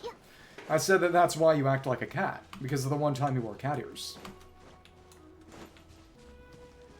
Finally! Someone else is here to join in on the bullying. It's a good day for me. Yeah. Let's do it right here. You know what? In celebration of pasta being mentioned, do I have any incomplete pasta dishes? Let's see. Yeah, we have the Wasaga. Let's make it. Oh, a baked pasta dish. Spread cheese, meat sauce, and bechamel sauce on a layer of pasta strips and place another layer of pasta strips on top. Repeat the process a few times. Make the pasta until the cheese becomes golden and bubbly. Secret of its tastiness lies in the carefully prepared meat sauce. I'm kind of surprised that nobody has signature lasagna. A baked pasta dish, the song of pots and fire, eulogizes the meat sauce's ascension to the pasta throne. The moment it enters your mouth, it graces you with bliss so unparalleled that you almost want to make today lasagna day. Belgium. Nice. The home of Belgian fries. Oh, nice. Easter lasagna. I've said this before. I don't know what it is, but I seem to be a magnet for Europeans. Honestly, it's probably the time zone. That I'm in American Eastern Daylight Time. So right now it's early afternoon for me, but of course, late evening for you across the pond, so it's... it is what it is. Oh yeah, but... To a certain extent, I think... Maybe I have some slightly European sensibilities. Maybe. What would that even mean? It's you two skill... Okay, we already talked to. Just about those magma hot spring eggs, and there's no new dialogue. Understandable. Exactly. Well, thank you for staying this time. I will say, I pride myself on my conversationalism. If I have anything, it's that. You know, what do you mean about fate? Fate about me getting a bunch of Europeans? Yeah. One! There we go. The counter to charge. It's always fun. I did it on my own time, so it wasn't on video. Land of Plenty's contention. Oh, the arena. One time, when I was fighting the goat and the penguin for fun, I managed to actually beat them. I beat the penguin, so it was just the goat left. I shot the goat as it was charging with one of Chevy's E's, which normally doesn't do any meaningful damage, but it dealt enough damage for that to score the kill. So I was just aiming down sights, waiting for it to charge, and I shot the goat as it was charging and won the fight right there. Because one of the local legends is a goat and a penguin who fight each other and also you. And they are one of the more brutish local legends in the game. I love how some of the strongest local legends are just normal animals with enemy variants with HP. And one thing that actually reminds me of is JoJo, where one of the strongest stands belongs to Iggy, who is literally just a dog. And it's explicitly stated that when animals and just other sorts of non-human creatures manage to gain stand power, they usually get pretty powerful stands, because they have animal instinct on their side.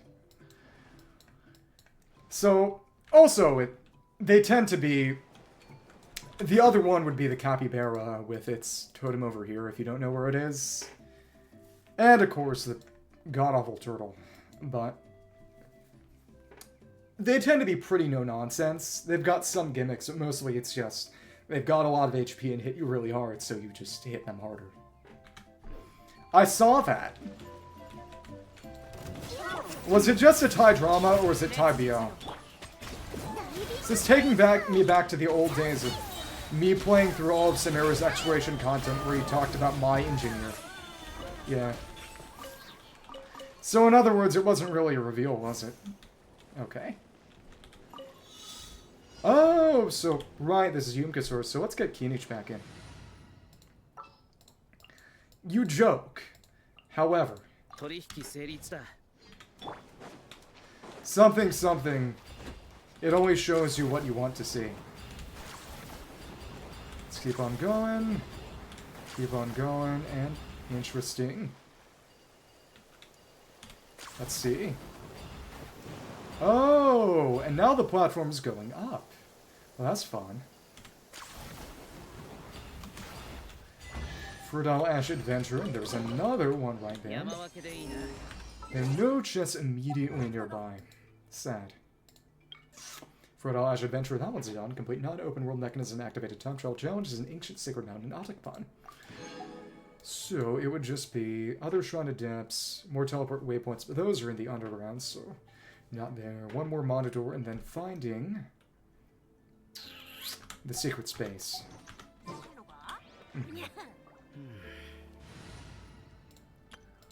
This is scary. I already had you trying to do yaoi with me and some of the other guys who show up in chat sometimes. Is someone else gonna get in on that too? You know, in the end.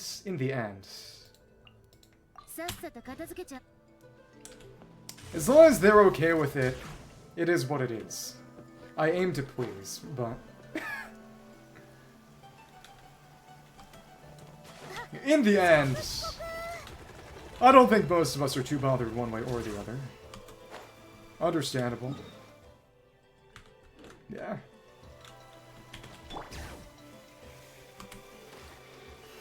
Well, you do like shipping in general, but also you also specifically like yaoi. And that's your prerogative, but it's true. Okay, understandable. Keep on going.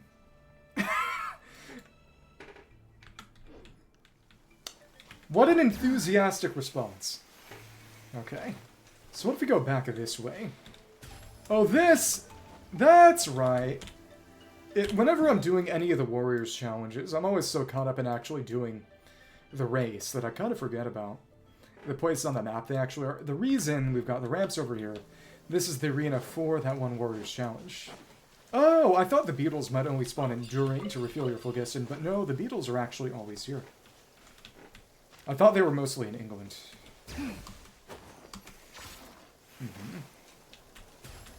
I imagine the answer is more or less a matter of, I don't care for it, but you do you. So, Yeah, make your own decision on what to do. Do as you like. Yeah, this will be on the test. See, take you out. Another one, and again, I like that they finally added with this patch. When they added the peak over here and finally giving us an open world Saurian local legend so we can get things from them instead of having to go around just beat up regular Saurians. But I'm surprised it took them that long.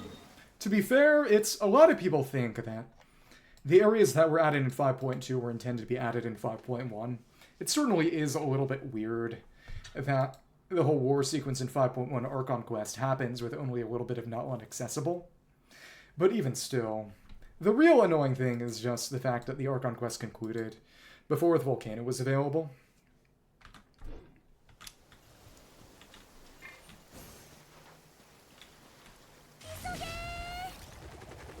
Let me see.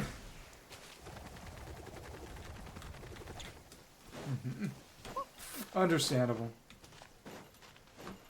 You know, this is what I should have waited for before I had Dom do a big Minecraft playthrough modded series with me where occasionally I would try to yaoi bait a little. There wasn't the audience for that back then. I really should have waited.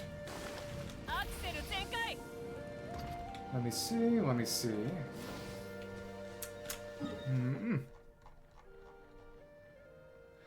Of course, the question whenever you get something like that is, you know, what will you see? Will you see? It's different when I do it. It's called executive privilege. Have you ever heard of Richard Nixon and the Watergate scandal? But as I was saying, oh goodness. What was I saying? Oh, the issue whenever you have one of those dynamics is, you know, who's gonna end up being Dream, and who's gonna end up being George Not Found, who the fanbase always puts in frilly pink tutus. Okay, cool, and I'll exercise my executive privilege again to not put it on a weekly schedule, so enjoy yourself.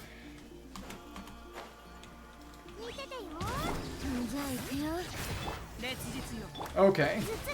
What you really would do if you wanted to be fun, Ixtal a gem collector. Oh, so he's collected to the evil smuggler guys from before, and why do you have so much HP? Oh my goodness. You're crazy. Take you down and get that rotation started again. And go for one more slam. That didn't do it. That did. About George Not Found in Dream. And then it became free? Oh my goodness. But, damage letter. You see, this is why I'm glad you don't know what Dom looks like. Because then you would draw me pregnant with Dom. As in, not his child, but with Dom. Okay. Let's see. It is funny, but definitely a bit sad, just how much everything Dream SMP fell off when they found out what he actually looked like. Not because he ended up being a jerk. He did end up being a jerk. But just because, you know, he was just a normal looking dude. As in me, or the Italian, or... You see, the audience reflects the streamer, and the streamer reflects the audience, so... Damaged letter. If you encounter a solitary wanderer dressed in such attire, be sure to keep your distance. In the past week too, after returning from the great volcano of Tolan, succumbed to the allure of wicked sorcery of unknown origin. He seems to believe that these gems will free him from the fear of the boundless darkness he once witnessed. Gouged out by him? Eyes? Eyes gouged out? Remember, he is not someone to be bartered with. After returning, take over from Sonkayok Hawka. So Hawka's a smuggler, a Saurian poacher we've never met. Sonkayok is the potion seller right outside the stadium right here, who I didn't find. Well, it's also because I need to be able to post the VOD to YouTube. Damage bounty, a lunatic calling them gems and embedding them into many have already fallen victim to blasphemous acts. Track his movements and will administer punishments. 2 notes were left in the blank space, many of the bounty notes were written in a different hand from the rest of the test. So frightened such a rare high-quality specimen that as the liquid phlogiston flows within. We can preserve it properly this time, surely. Gems. Sulfurite? That might be some kind of Mare Jivari foreshadowing. Given that we haven't met Hawka, I imagine we'll probably meet him in Mare Jivari, but even still. Yeah, you know, if you feel like it, feel free to join the Discord. We talk about things sometimes. Some of them are even related to video games, so... Yeah, don't come on too strong. That's how you scare people away. Or maybe you want to do that, and this is just reverse psychology. Which, you know, a little crazy, but understandable. Let's do that, and there we go. Here we are. Where are you? Oh, you were up here! Oh my goodness. Come on. Boom, boom, boom. Okay. Well, you see, the Italian is 70 years old. Isn't that what you said? That was a joke, by the way. So given that there was another sort of racetrack around here, I imagine that the third and final challenge is probably around here too. Main thing is, and as someone who used to struggle with anxiety, and ended up getting over it in part by doing things like high school theater, back when I was, you know, in high school, the secret to getting over anxiety is to literally just say, screw the haters. And I'm sure you've heard this already, but it's the kind of thing that bears repetition. It's, yeah, to care less about what other people think about what you do. And it's a slow process, but it is one of the most rewarding things you can do. I didn't think you were being annoying. At the very least, I appreciated the help. But as I was going to say... and that's one of the most important things about having a strong personal code, in my opinion, is that it allows you to hold yourself to a standard of behavior and feel good about yourself and proud of what you've done without really caring necessarily about what other people were saying. If you have a strong sense of right or wrong, or at least personal priorities, even when people yell at you or call you stupid or whatever, you can ignore that a lot more easily as long as you are not disappointing yourself. And honestly, maybe more importantly, having a strong moral code is honestly the only way to make sure you're actually doing right by people. Because a lot of the time, yeah, you are understood, but also it's not an insurmountable obstacle. And I would like to encourage you to not allow it to continue to be an obstacle if you would like to overcome it eventually. But as I was saying, sometimes the most kind and important thing you can do to someone is to give them pushback when they're doing something stupid or wrong. For their own good. Tough love is tough, but it's also love. And sometimes the most important and good thing you can do is to be the bad guy. When I was a teenager, one thing my dad would occasionally say, and it didn't matter to me because I didn't really go out and do things, but he told me essentially, you know, no matter what situation you're in, no matter what's going on, if you don't want to be somewhere, I will come and pick you up, and you can tell everyone that the reason you had to leave is because your dad made you. And that, again, I never really made use of that, but it did mean a lot to me. It meant a lot.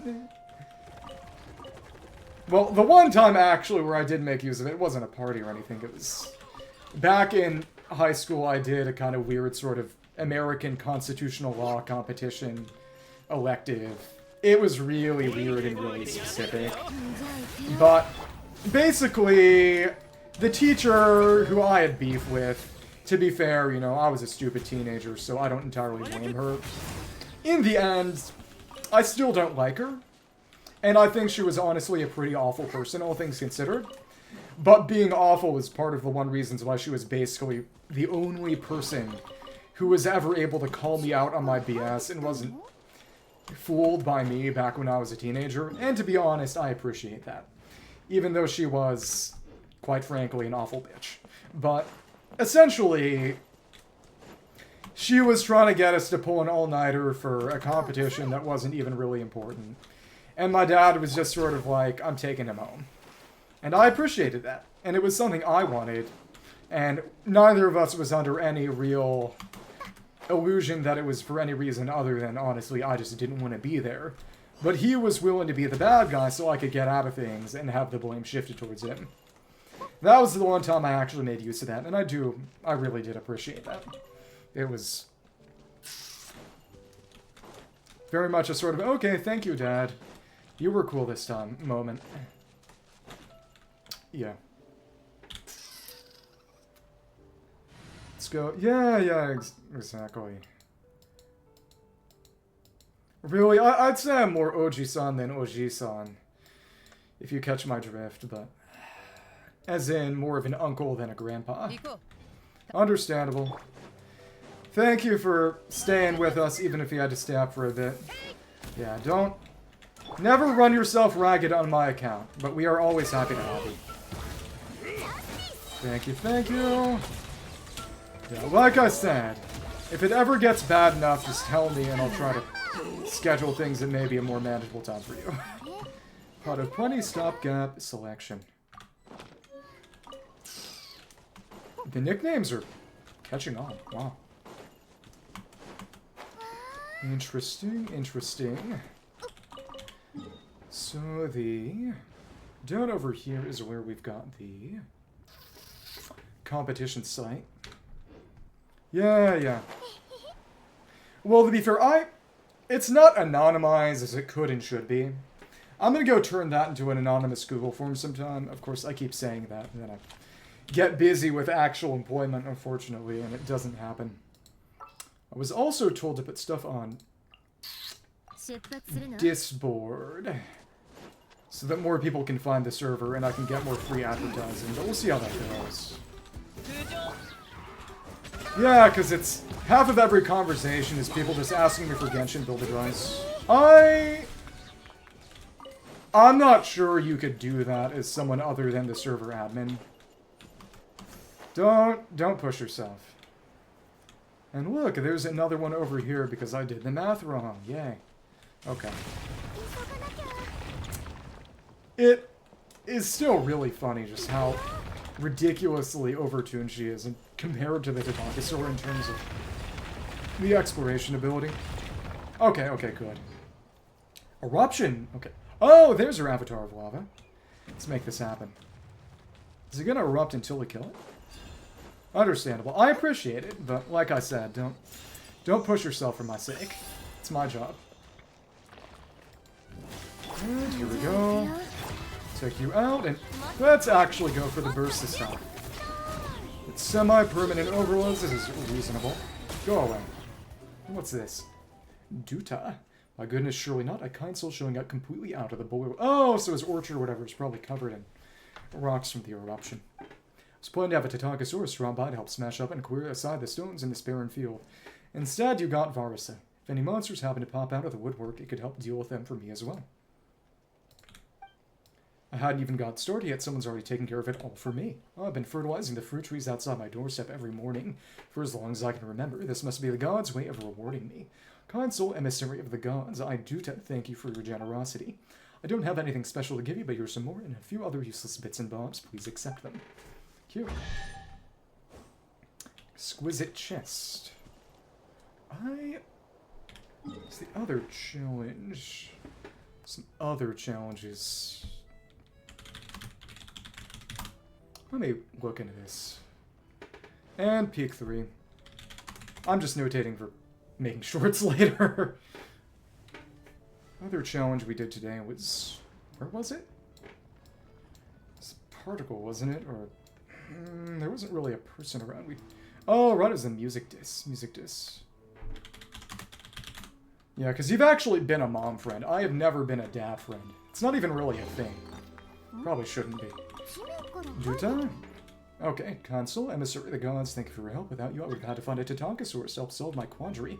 You're 50-50 and it's Chi-Chi. How, whenever I came across rocks and monsters in the fallow fields before, I was under raw and Tatankasaurus for help. This time, fortune has blessed me with you. See you. Goodbye, Consul. I need to turn off... Yeah. For now. So, because I'm not going to let people in, so I don't want to get their hopes up. Tatankasaurs. Crocheting. Yeah, crocheting your Venti cosplay. Of course, you won't find a single farm in the collective point that doesn't raise Tatankasaurs. Chasing away forest boars and birds that come to steal shops, sowing the soil and sowing seeds, Tatankasaurs can do it all. Baby Tatankasaurs are very friendly and easy to raise. Just stick them in a field and they'll grow all by themselves. They will grow just like that. Like plants? What I mean is if you bring them with you when you're working and leave them in the fields to play, a few years and a few harvests, you'll suddenly realize they've grown into adults.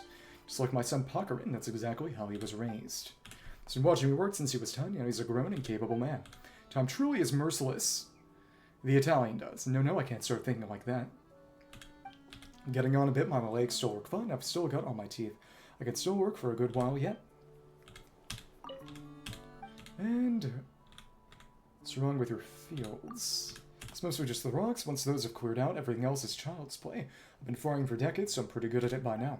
Don't be put off by the state it's in at the moment. A little hard work will turn this into the most pristine field you've ever seen. Well, I let you in on a little farmer's secret. This isn't something I usually tell people. Every time I'm finished answering nature's call, I collect all the fertilizer and spread it on my fields. That is unsanitary. You're going to give your plants E. coli. Yeah, there's no need to go pulling faces. This is all part of the great circle of life. Okay, well, I wonder if this is actually going to turn into a farm spot later. After a daily reset or something. Holy crap. Not the poop mention. Not good. Let's do this one again if we're in the area. Feel it, I can feel it. Done this already. Already got a max score. Alright. Let's run fast. Yeah. Italian magical girl. I've already said, eventually, one day far in the future, you need to get a model and become a spaghetti-themed magical girl or something.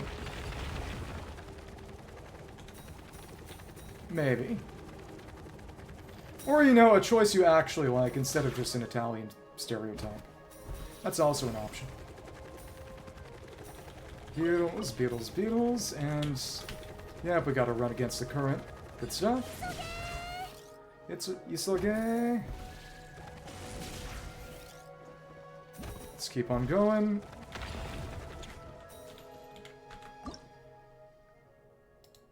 You know, I had to actively allow that. Here we are. Oh my goodness. Oh, that didn't quite work. Oh my, ouch, ouch, ouch. It's okay. I'm not angry at you. At least not that much. Yeah, that messed up. Okay. Come on. Thank you. And what's really crazy is...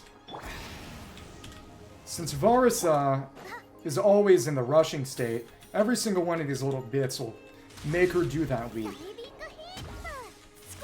Which actually gives her a bit of a disadvantage, I suppose, against Tatankasaurs and Yonsan in this specific challenge.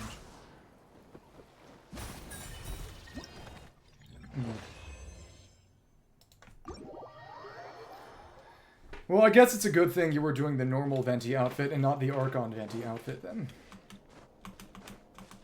That would be dangerous.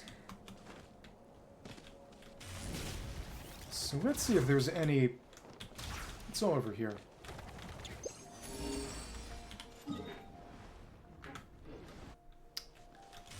Well, that's the thing. She can't go outside, because if she goes outside, then all the wolves I send to go eat her every day will finally get her. Let's see.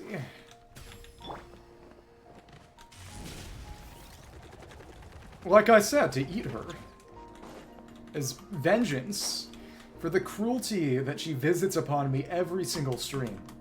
And in the server, too. It never ends.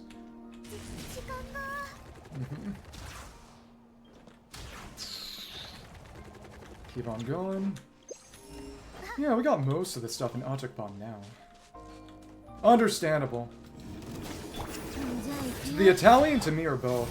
Hopefully both. It's more fun that way.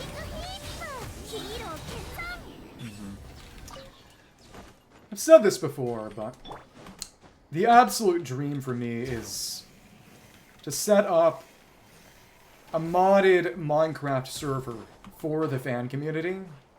Ideally with... There was a Minecraft server many moons ago, now long defunct, is called Civcraft. And it had a number of custom plugins. It was meant to basically allow people to model different political ideologies in Minecraft and create societies.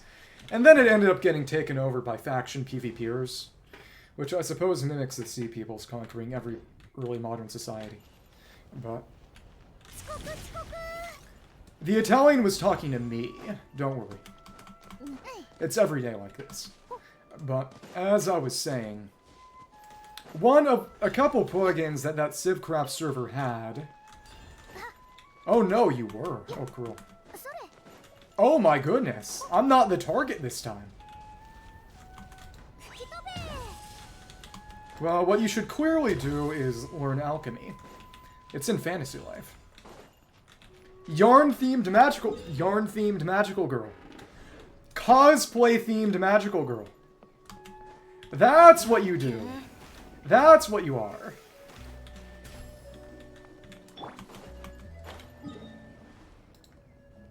Okay, wait till I make the Minecraft server and then kill me on there. It'll be a few years.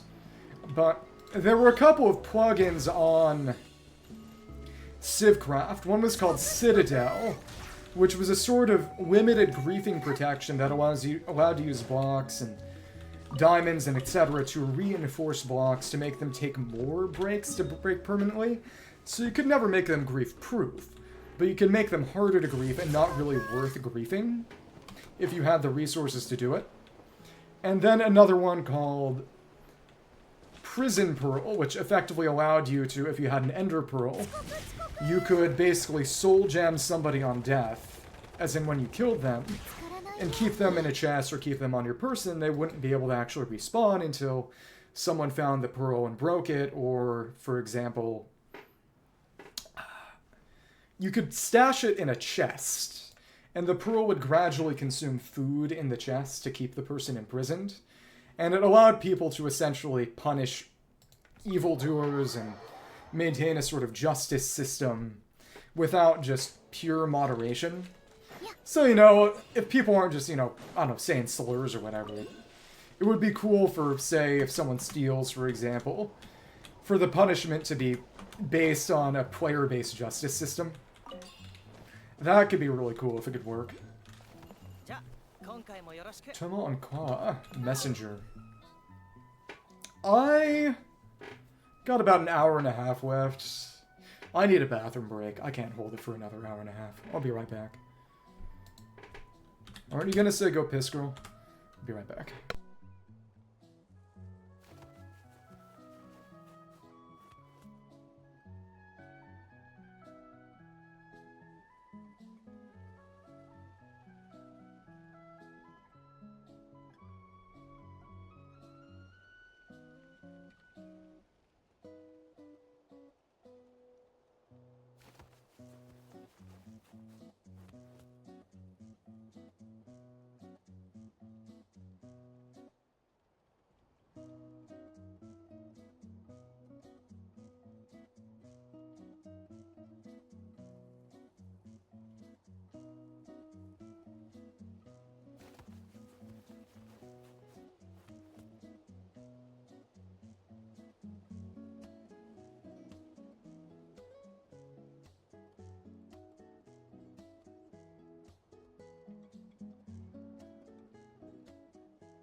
Okay, I'm back. I had to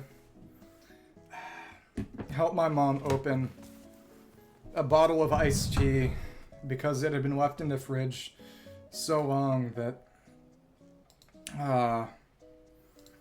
the cap had gotten really tight because it compressed. So what vegetables? You're not looking for me to deliver them, are you? And that's right. What do you say, Ka? These are some quality vegetables, right? Veggie best. My expertise lies more in delivering letters. Transporting vegetables really isn't part of my job description. So what am I saying? I end up delivering these things every time I come here anyway.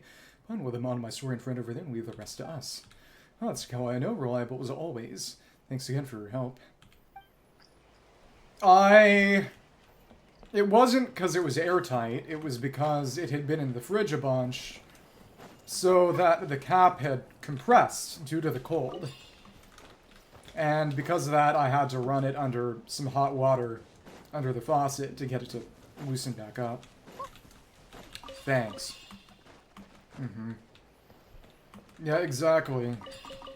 You know, we men all fear the day when a pickle jar opening robot is invented.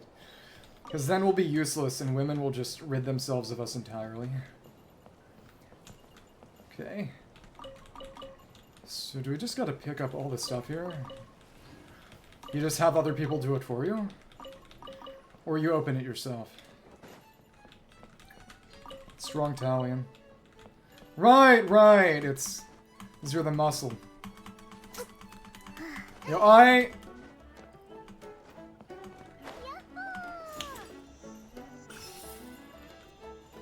How does what work? Well, apparently I've been informed that...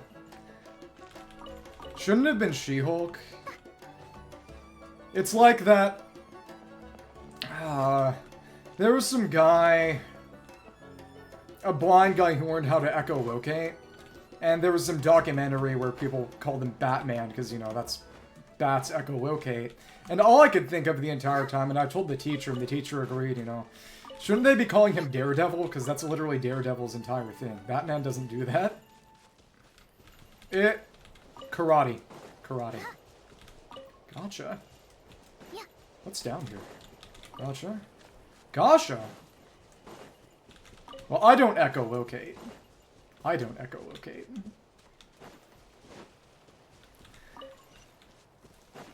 I don't even know what those were. Clearly, fear and Hopefully I don't have to, because that would imply me going blind, and if I've got any say in the matter, I would prefer not to. Investigate Tatankasaurus here. Well, we're gonna get you on an exercise plan until you become so huge and jacked that the jar asks you to open it. Maybe not right now.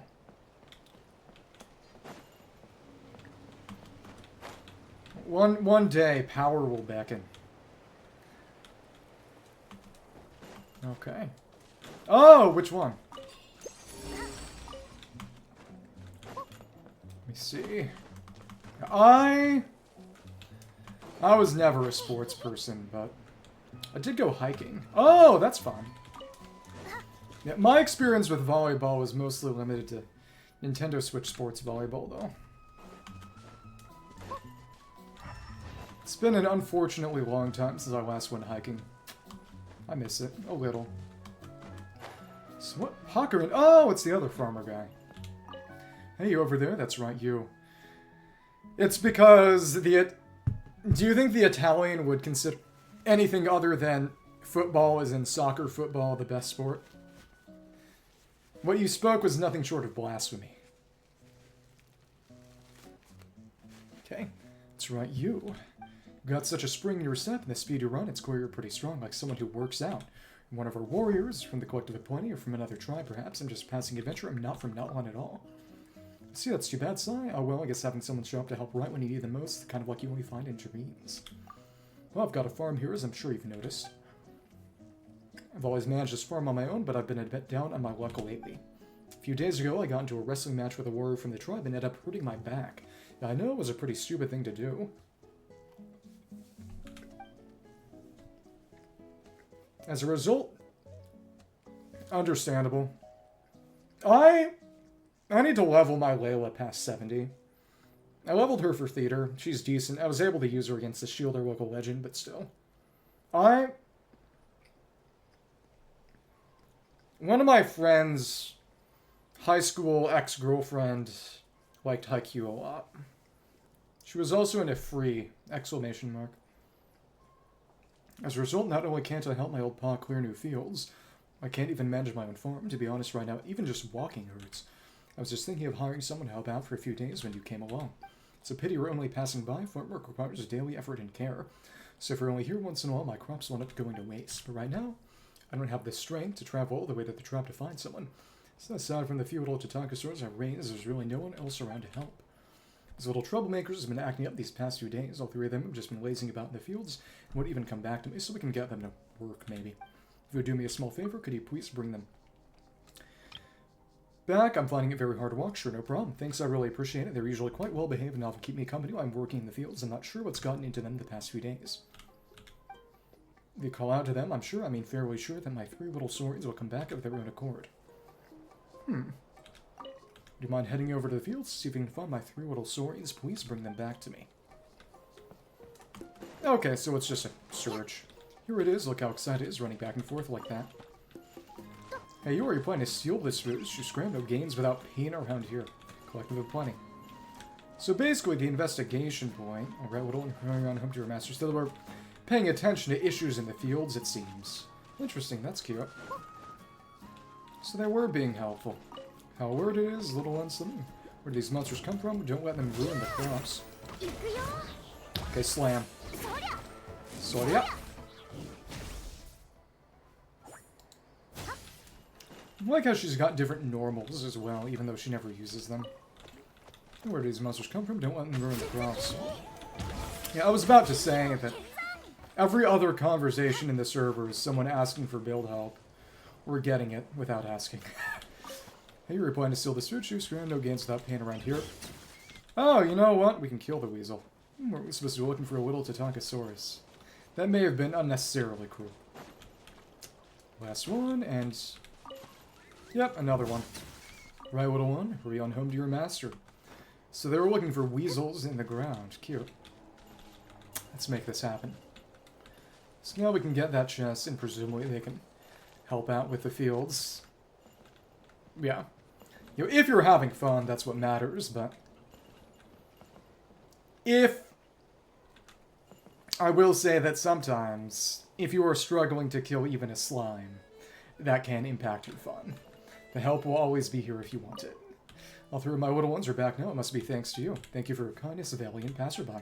My back still hurts, but nevertheless, it feels a lot better having my little Saurians around again. Well, then, there you go. I'm not particularly wealthy, but I can still offer you a small reward. Please take these as a token of my gratitude. Baby Tatankasaurus, so they're right here. This is concluded. Oh, Dracolite. That's funny. I like how they put specialties in some of these days. That's fun. Yeah, So in that sense, maybe I've insulted the Italian enough for today. I'll hold back. Baby Tatankasaur, ... So if we injure the Tatankasaur, what would they have to say?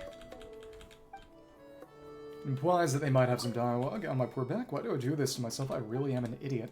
Kind soul, so good to see you again. Would you like to sit a while on my farm? Are you alright? My back hadn't recovered from my last mishap, but for some reason I decided to test it out against one of the tribe's best warriors. Don't know what I was thinking. Should I put it? This has taught me a valuable lesson. Don't tickle your opponent's armpit when wrestling. Oh my goodness. So he's a weirdo just like his dad. Why would he even do that? I'm not as strong as him. I went there to wrestle, so of course I wanted to win, but he was better than me. I had no choice but to think outside the box. There were more wrestling away. I could see he was going to win. I was desperate. Looking back, it's hard to comprehend what I was thinking. Maybe I just thought it would be funny. Anyway, I just gave him a little tickle under the armpit, and into the excitement, he threw me right out of the ring. Ouch, my poor back. Yeah, kinda deserved. Look at these pumpkins. Never had a... Can't get any pumpkins. Not a food item we can use. How's the farm? Understandable. I'll keep yapping. Most of the crops are growing well, and I don't need to till the soil at this time of year. I just need to watch out for weasels coming to steal my vegetables. What with my back being the way it is, I can't really exert myself, but luckily I have my little Tatakasaurs to help out till I'm better. Once the pain stops, I'll go help my old pa open up a new field. So he's as stubborn as a mule, he's getting on years, but refuses to accept that he won't listen to sense. Okay. And goodbye. Goodbye, kind soul. Let me see, and it should be right around this way that we can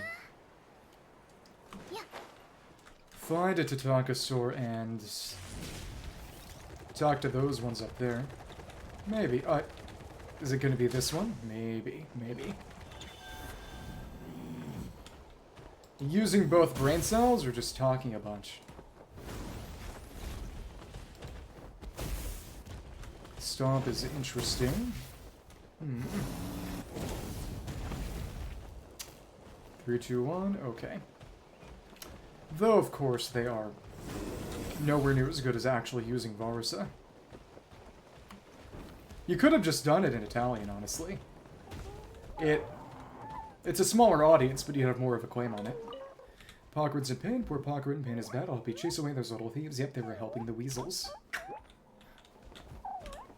I'm hungry, Pogrid. Pogrid, I want something good to eat. Don't imagine we can feed them, though. And you.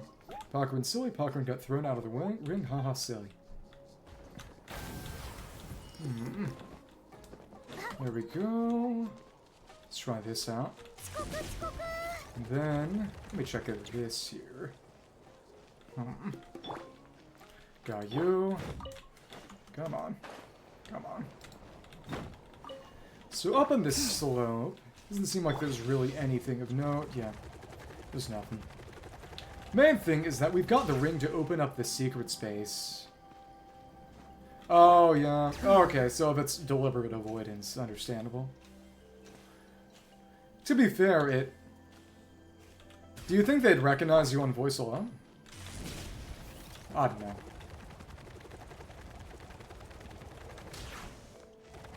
Oh, okay. Is it that distinctive? Yeah. Well, you know, that's life. Oh, there's another one just up there. Well, you say that's true of literally every Italian. How does that make you any different? Or are you the Italian, more Italian than all the others? The Italian.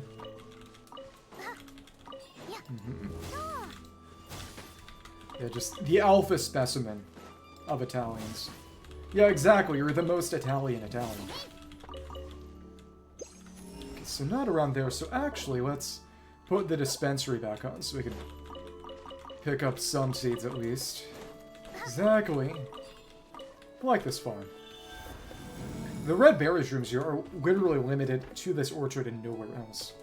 But none of this is Varus's orchard, must keep safe, no bad people or Saurians allowed in, but you smell different. Very, very good friends, eat as much fruit as they like, no problem. Full tummy is happy tummy, Varusa says so too. Yeah, real life, all caps. Dot, dot, dot. I like how the ribbon on here matches Varus's color scheme. Oh, is it erupting? Yeah. Wait, that's interesting. We actually haven't gotten one in a while. That's strange. Let's operate the machine. We got the recipe already. Let's do it anyway. And we can actually just charge attack it. This is actually how you get the recipe, but we already got that. Ouch. Well,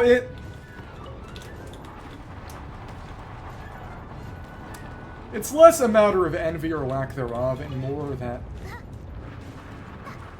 you don't necessarily need to worry about other people's standards. As long as you're not doing something evil, matters of personal preference are just matters of personal preference. It is impossible for everyone to like you. Maybe if you lie a bunch, but, well... Maybe you can hope for people to be neutral on you, but... If people are going to have strong feelings about you, those feelings are probably going to be negative and positive. Again, personal preference.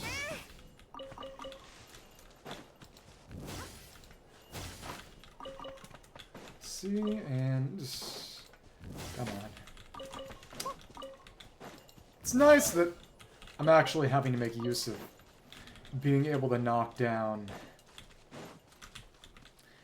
plant fruits from trees by hitting the tree. Yeah. After all, you are a cosplay-themed magical girl. Magic Tally. Maybe. There's another. So really, where is that secret space? Good chance it's somewhere in the tribe itself. Yeah, whatever. One day, in the far, far future.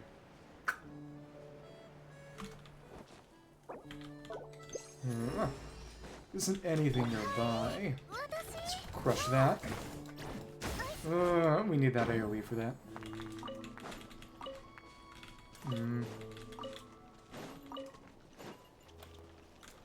Well, then glare back.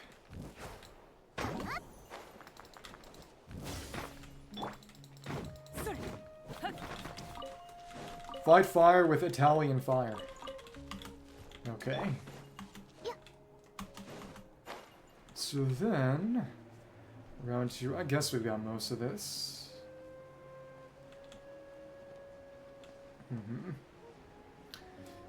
Some of it can't be helped, but like I said, there's only so much you can really afford to care about what other people think about you.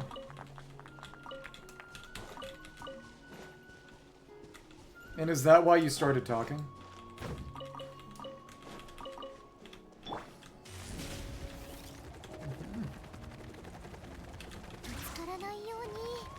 Let's see if we get up here. Get up top. See, that's when you start throwing rocks at them. About this little spot over here. Yeah, it says more about them than it does about you.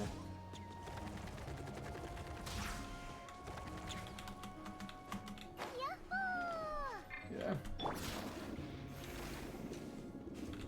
Maybe what happened is that they smell really bad, but they don't know it's them yet, and they assume it's everyone else and is just glaring at them instead.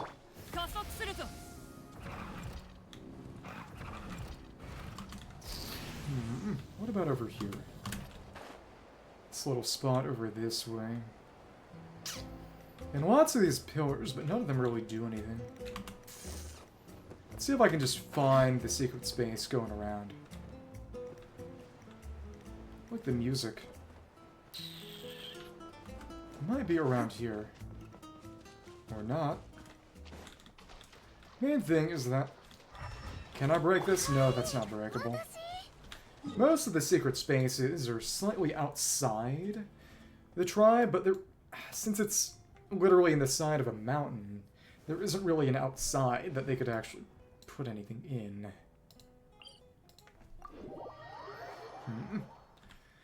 Main thing is, with the time I've got left, I think I can... Did everything in the green. Pretty sure I can go and do everything in the yellow now. Yeah. Let's go around here, then. Oh, there's a challenge. Ah, Matador Monitor. That's going to complete that achievement. Fun. Reviews, guys. Let's make this happen.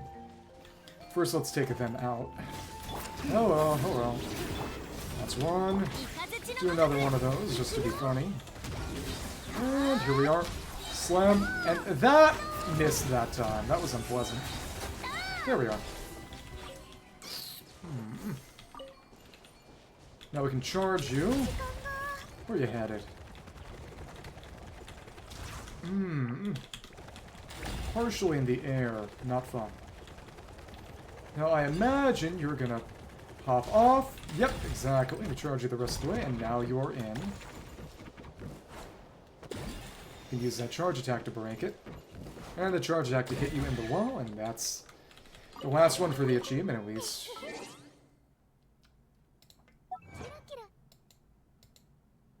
Understandable. Well, Chateau, je peux vous l'arranger. Follow 9 modded Armada 2 and complete the graffiti and ancient sacred mountain in Atocpan. Yeah, exactly. You have to stop caring eventually. Let's see. Let me see. Where am I going to... Where's the next one? Go around here. Let's use those rings. Yeah. Let me see. So is this gonna... Yep. No, that had me stick to the ground. You only do the flying tackle when you're already in a dash. Okay. It's another ramp. Down around here. Yeah, this is actually more or less where we stopped that time. And then... You know what? Let's actually break the rest of those. Did those respawn, or...? No, I think they just came back. Free cabbage. It's honestly really funny how few uses cabbages have, considering how plentiful they are. Back when we first met Enjo back in Enkanomiya, especially commented on how many fowls and cabbage we had just because they were so useless.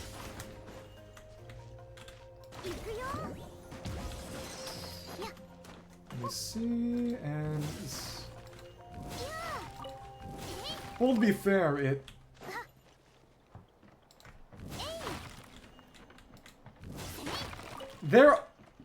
if you're that far south in Italy, there is a non-zero chance that you are actually...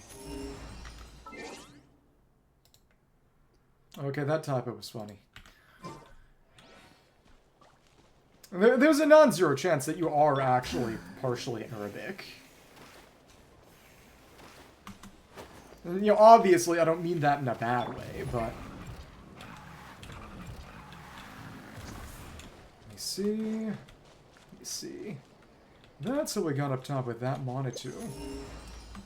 Let me just check. How are we gonna handle this? Wait, so now that we got that Oculus, I wonder if it's tied to the Oculus spawning in. Okay, no, it comes back. Right, so otherwise if you didn't have the characters, or didn't have a good way to fly, if this didn't come back, that Oculus and Jess, especially the Oculus, could have become permanently inaccessible, and I don't imagine they want that to be a thing that can happen. Let me see. On that part of the mountain. I've got this, I believe. Let me double back and make sure I got that green slope. So I don't recall really whether I got that all that much. Back when I was in high school and in middle school, a lot of people... It's not that they thought I was adopted, it's that they didn't... They found it very hard to guess that my mom was my mom, because she is really, really tanned. Not naturally, it's because she lived in Hawaii when she was younger. That's where she's from. She's ethnically Asian, but family's from Hawaii. And you know, even though we look pretty similar, just in terms of features, I would say. Oh, goodness. Come on. In terms of tone, we look nothing alike. Again, my sister used to tan pretty well. You know, back when she went outside. Now neither of us go outside. But I have never really been one to tan well or at all. Let's see what else. Around the Remnants of Tetenanco, and I believe next challenge should probably be somewhere around here. I actually thought early on about doing a vampire motif, but then it was just too played out. There are way too many. Originality is kind of overrated, but it's best not to invite outright comparisons if you have any way to help it. I mean, to be fair, it... Honestly, there probably aren't as many vampires as, you know, angels, but even still.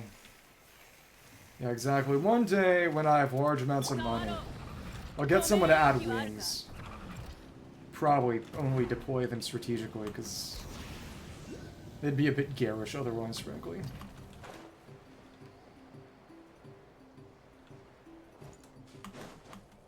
Okay, so why didn't you punch them? Yeah, exactly. So where is the... There's supposed to be a camera somewhere around here. With acidic biological rain. Oh, it's right over this way. Oh, why is there a camera here? How about we open it up and take a look inside? Well, punching them would have gotten them to behave in the future, so it would have done them good. After inspecting the camera, you not only discover a set of photos of the surrounding scenery, but also a special mechanism within. It seems as if this mechanism causes the camera to automatically take photos whenever it detects vibrations running through the ground. Camera settings. The carriage. Then the eruption. Oh, these images were used in the official preview showing the eruption mechanic. And then a flowfire bird got spat out by the volcano. Maybe that's how Ironclaw was born, or whatever. Fire that moves like it's alive, eerie after images and cameras that can take photos automatically. Palman has a hunch that there's some kind of mind-boggling mystery behind it all. Who knows, there might even be treasure involved. Any specific reason for this hunch of yours, Palman? To be perfectly honest, no, but the camera's owner must have put it here to capture what happens when the ground shakes. So all we've got to do is put the camera back, then wait for the ground to start quaking. When that time comes, the treasure's whereabouts will no doubt come rumbling out, just like that after image. And so who is that favorite character? And is that going to make it happen, or... Well, it's a flowfire bird, so then that's why that warning said biological. It's raining cats and dogs. They seem to be heading for the camera. Traveler, watch out. So do we gotta keep them away from the camera? Oh, no. Happy and hot feet. No, it just gets blown up. We can't stop that.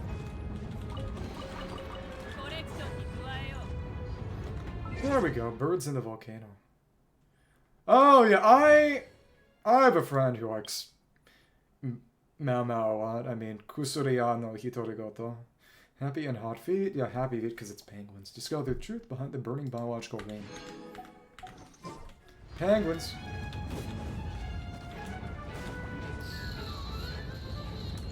Let's see. Yeah, go ahead. Yeah, you know who my favorite cosplayer is? You know who my favorite cosplayer is? Take a wild guess. And nothing nearby. Well, this is a joke that only the Italian will understand.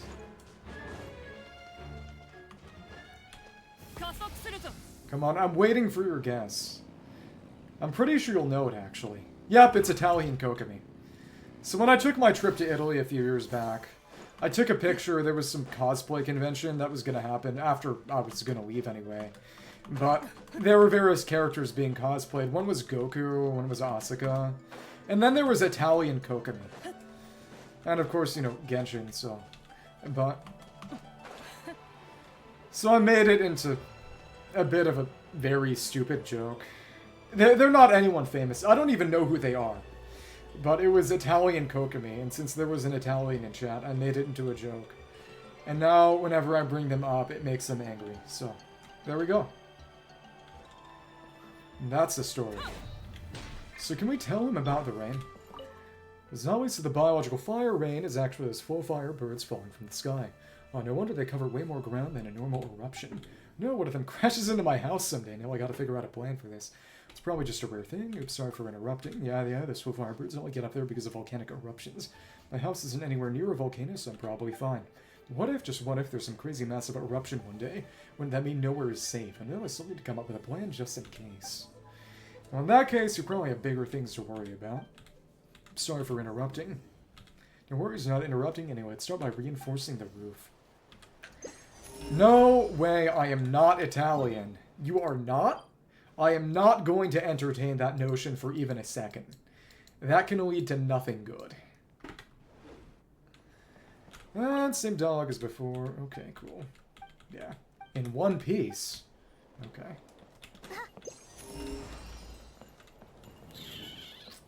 I'll kill you. Yeah, step outside. There's a gift for you. Yeah, I love my actual mother. I even opened a bottle of iced tea for her. Just now. My actual mother. You know, if I'm in the area, guess I should fight that local legend.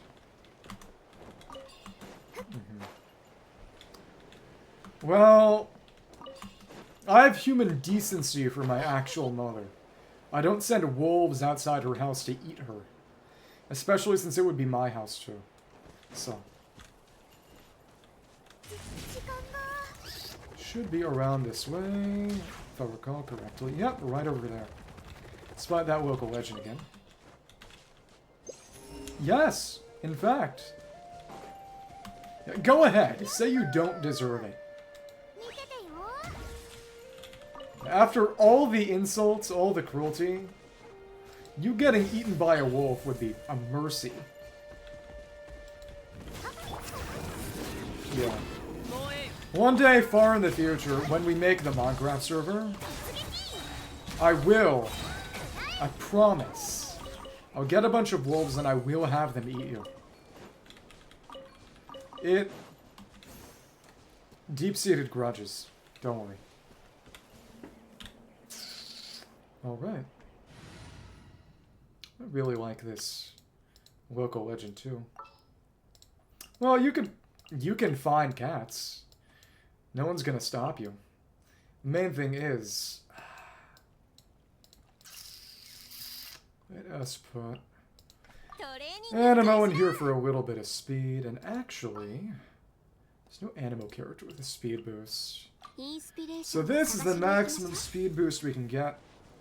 See, she's noticeably faster.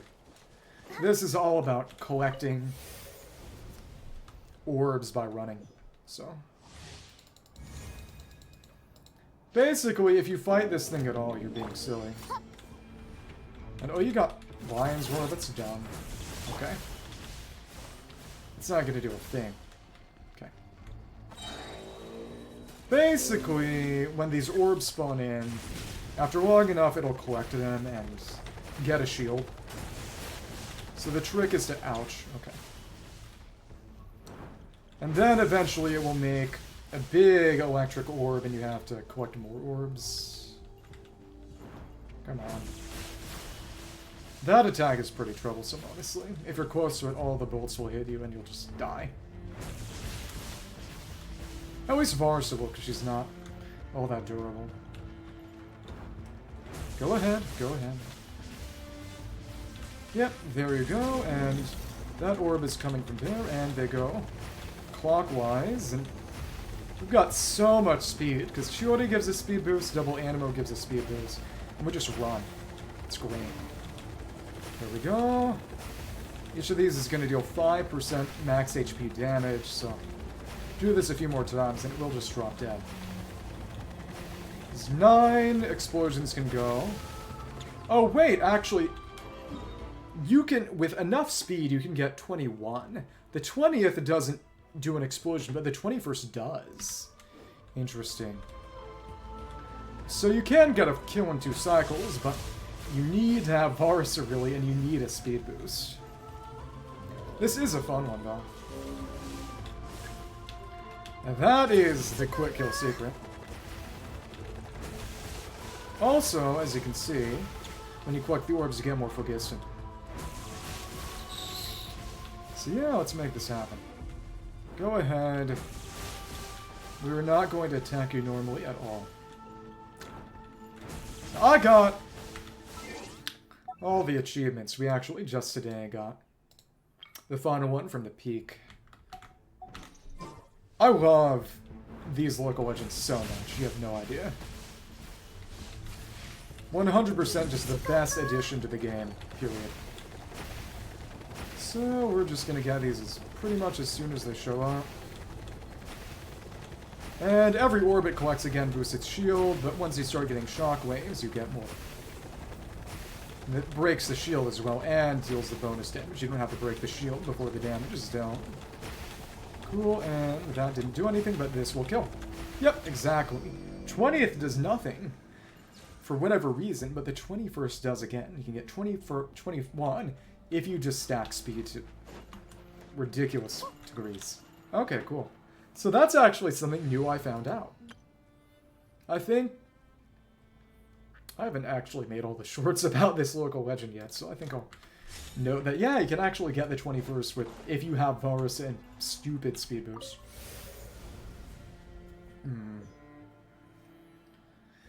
Is that the one you said did the Zenless whatever cosplay? Interesting. Come on, come on. What if we break these? That's one. You said you compared one of the cosplayers to the rat girl from Zenless Zone Zero. Let me see. Right over that way. Let's actually check this out, because we went around this way this time, I think. No, we didn't. Just gotta make sure we get everything. Then... Wait, so her name is Pandoria, like the Xenoblade 2 character? Do you know the character I'm talking about? Basically, Proto-Sucrose. Volcanic eruption zone, beware of extreme weather in the form of burning biological rain, yet the birds. This phenomenon causes widespread damage, is difficult to predict. Make sure to pay attention to conditions overhead. Yeah, hallelujah, it's raining birds. Okay. Lots of Tatankas over here. Let's just keep heading this way. Did I... Got this. Is she the one who you said would start watching if I played a Persona game? And then I never did that, so... I will say, JRPGs are not really all that suited most of the time for stream content, because... Since they're not action games, it can be kind of difficult to really showcase player skill. And also, they tend to be very, very long. So a lot of people get fatigue, one way or the other. Get boomed. Okay. It's one of you. I think we can actually use Yonsan Burst this time. Come on. And another one. Blow up. Oh, that's interesting.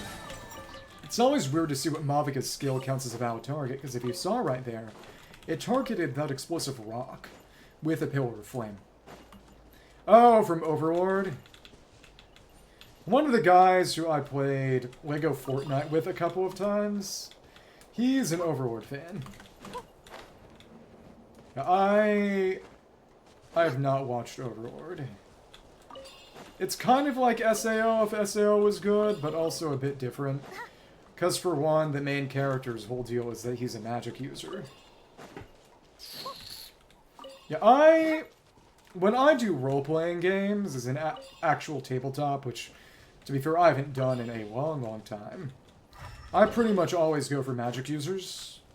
To be fair, in Elden Ring it was a bit different because they had a lot of really nice buffs, so there was a lot of cool status stuff you could do with magic. But in most action games, usually I play weapon users, because in an action game, generally, rarely is magic ever going to be more engaging than just shooting a blue bullet at something. Most interesting, deep action mechanics are going to be around weapons, but in tabletop, usually it's the other way around. Especially since a good dungeon master or game master can adjudicate, and most good spells revolve around creativity, which requires adjudication.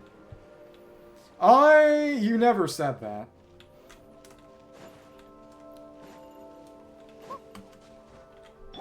Yeah. Yeah, exactly. You should get him to collab with me. That was a joke. That was a joke. Okay. I don't imagine we would have any similarities at all. Okay. Let me see. Right, we already saw that little wedge, so that might be a challenge. Maybe. Is that mountain path over there? Well, everyone likes SpongeBob. That means nothing. If you don't like SpongeBob, you have no soul. Which, I don't know, do goblins have souls? You tell me. Youch. Oh, that actually knocked us out of our charge. Well, it... By that, are you talking about YouTube poops? Oh, which one? Lord up? Well, it... That's different from a good YouTube poop. A good YouTube poop is where they just have the characters say really weird things like via sentence mixing, like... Squidward, the sky had a Pokemon. That's not a Pokemon, that's a gay Luigi. And... The sky had a Pokemon from my cereal box. Never mind. I should have said it. Okay. Yeah, they could never understand. Despite another... It's so funny that this weasel is the one new enemy they introduced. Oh, we got stuck on its hitbox? Dumb. Hate it. Come on. You fell... okay. And we got hit by the laser. Come on. So we gotta wait for it to come back then. It's so lame. Ganyu and... Queen? Which one is Queen? Ganyu. Well, which Zelda? I assume Breath of the Wild Zelda. I'm gonna say this. I never watched Konosuba. Really not my scene. So is it gonna come back? There it is, let's...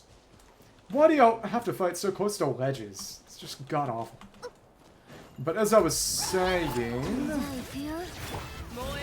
What a lame choice. Honestly... Breath of the Wild Zelda is probably my least favorite Zelda. Not just in terms of design, but just in general.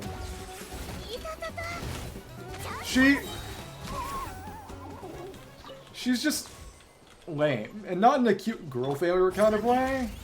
Just lame.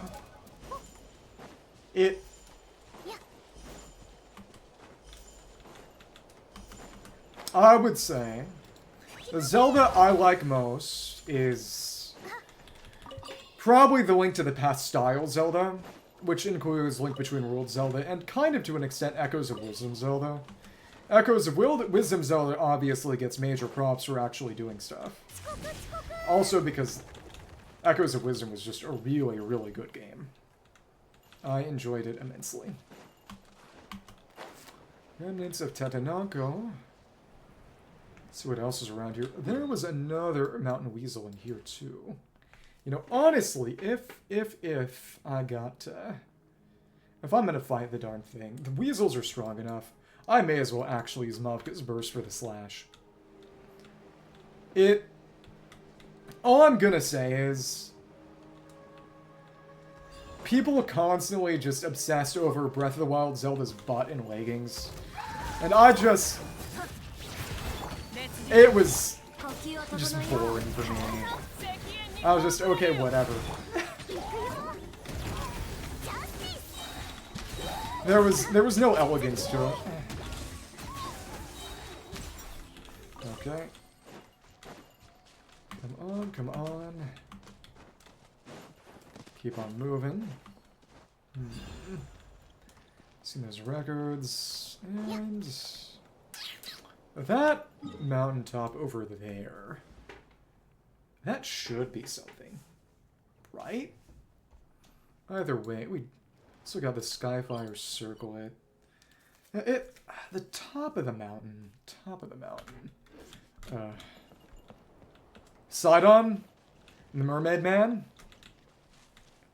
Poor Barnacle Boy. Due to the frequency of recent volcanic eruptions, the remnants of the secret source excavation site is temporarily closed to the public. Okay. Well, we already broke all the rocks in here. It's okay. Come on. The journalist? Journalist? I don't remember a journalist. Doesn't mean there wasn't one, but... Come on.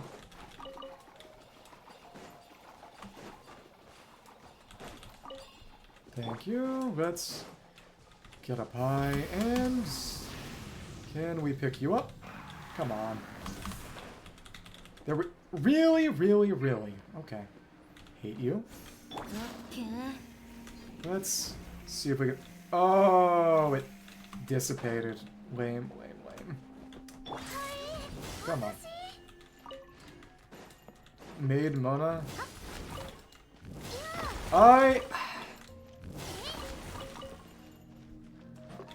Whenever some kind of fan variant outfit is done, as in not even some kind of official promo art, you know, for example, some like the sushi promotion Goro and Kokomi design, it just, after a certain point, it's just sort of... It feels like it stops being a cosplay. At least to me. Easily, well, that's this road cleared up. That Tatagasaurus sure was fast. Wonder whose partner it is. I'll have to thank them next time we meet. I heard a description of that show once that was pretty funny, but also rather mean. To the point that I might prefer to not repeat it. Okay. This is a ledge on up.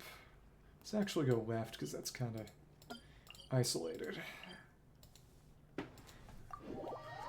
Well, but what I mean is that after a certain point, to me, it becomes a question of, okay, why bother saying that it's such and such character when things are that much of a departure from the design, and it feels clear that you wanted to dress up as such and such design rather than cosplay a specific character. Oh, Dimitri from Fire Emblem. I know he has a lot of fans. Let's go and luckily you all group yourselves up. Bad idea for you. I didn't mean to do that. Well, whatever. Should be fun. Let's not die. Stay out of the way, out of the way. Yeah, okay. Sar is an interesting choice.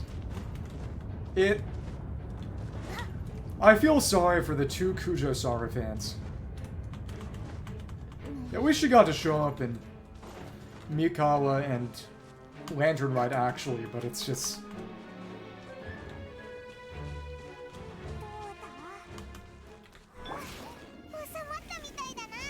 Right, yeah, you did. Sara just doesn't really have a character outside of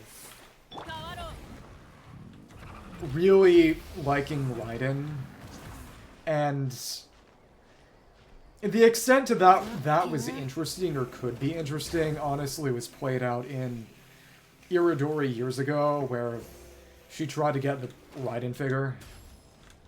There honestly just wasn't really much more they could do with that. Okay, so let's get up on top of here, and yep, we're at the fog level, so if we had climbed up here before, it probably would have made the volcano erupt if it hadn't already.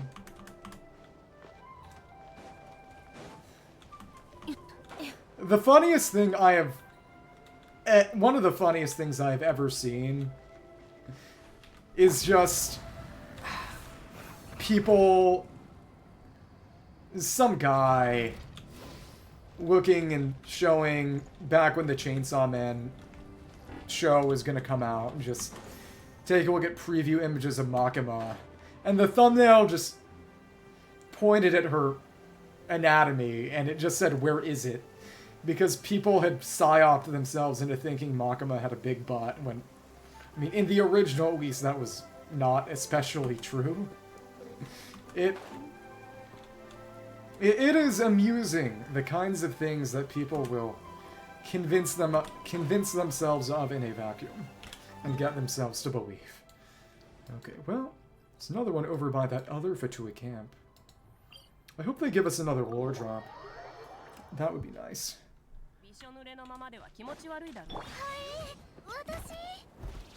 What just got censored? Oh my goodness. Ends? Calling it Pokemon Adventure Special is fun. You were really splitting the difference there. Okay. Let me see. As in N? The character N? Oh, or as in the end of the cosplays. Okay, understandable. Oh, that's... Oh, okay, so she has this... She has a business. Okay. Well, there she goes. Come on. Warrant Officer Tatiana, the Encroaching Shadow. Oh, that's Tatiana. Okay. Oh, so she's a mirror maiden. Okay, hello. Cool. Nice. There you are. Apex. And that didn't quite hit. Dumb. Unsigned a letter.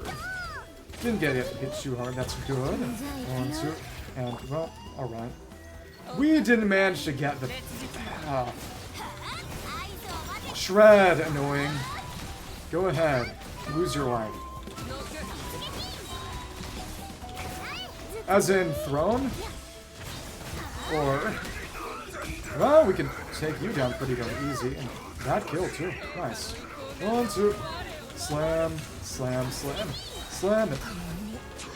No, they're still around. Cool. We can take you down by just breaking your blunt shield with a claymore.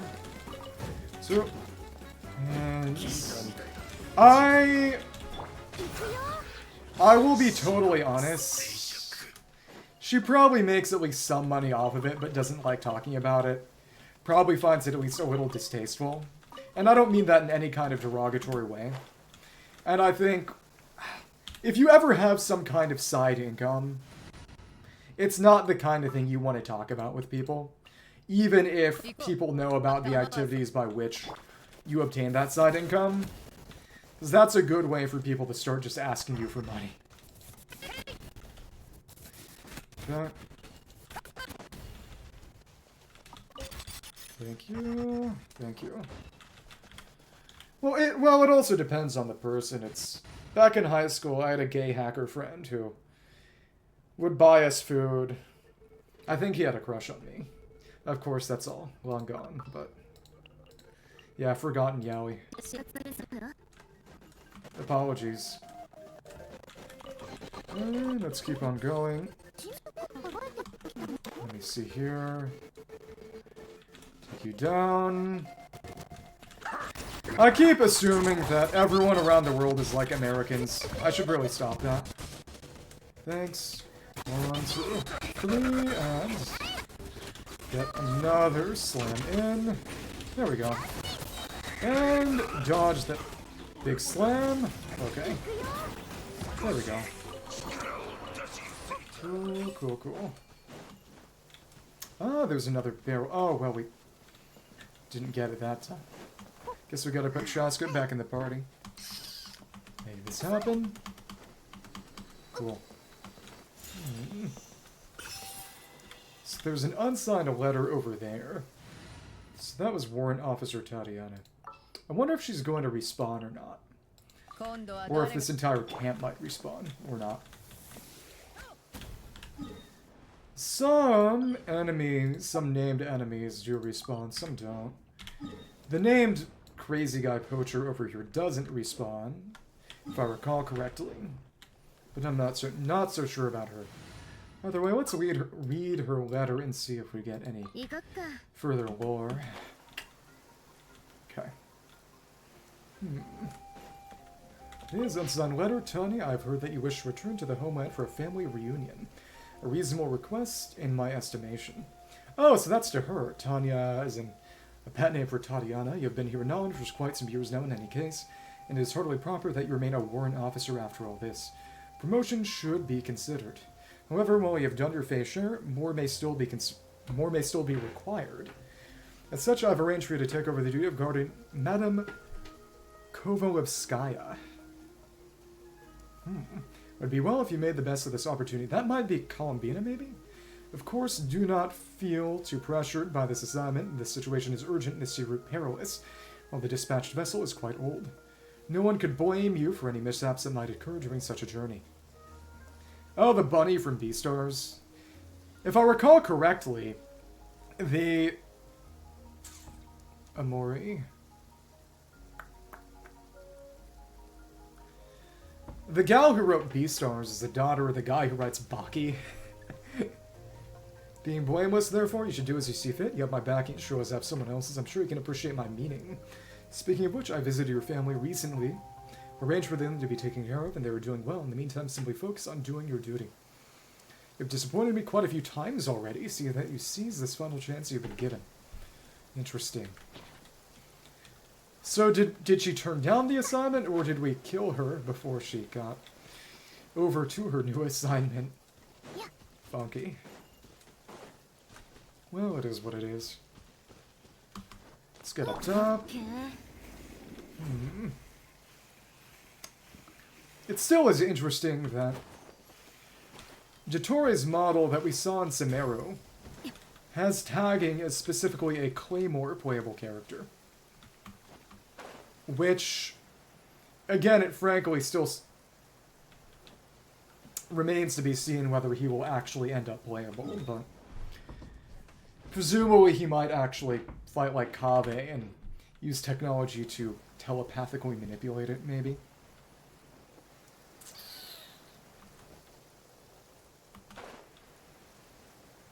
Oh, Zen from Pokemon. Steven Stone. Interesting. Anything down here, or...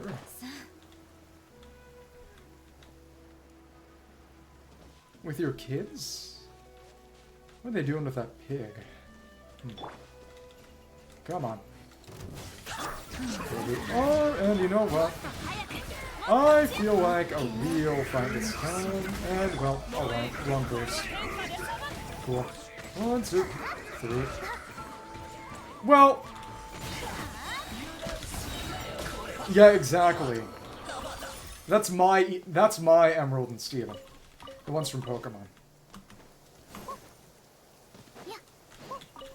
Well, of course. For one, they wear their cap a different direction. And that's the important thing. Also, Red from the video games never got frozen in a block of ice, so that's also different. Okay, okay.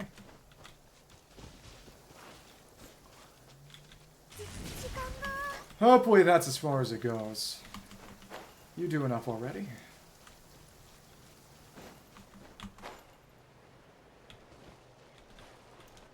Okay, come on. How are we going to do this?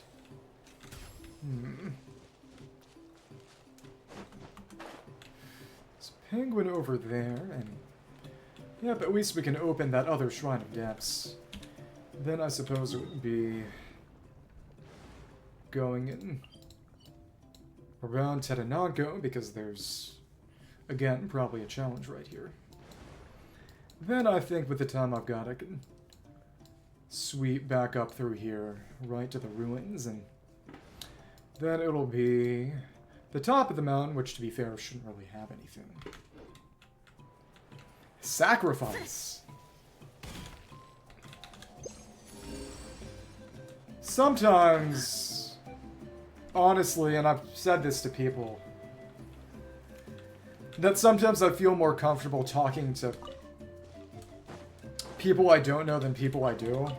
Because with people I don't know, well, I'll probably never see them again, especially if I don't want to, so it's very low stakes.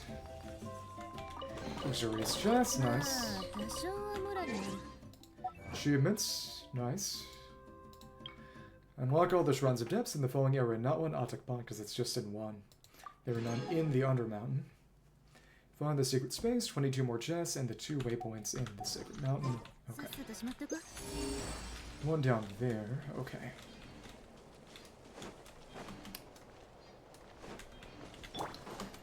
Pray for them to get more comfortable, or... Ah, those are... Weasel. What's it fighting?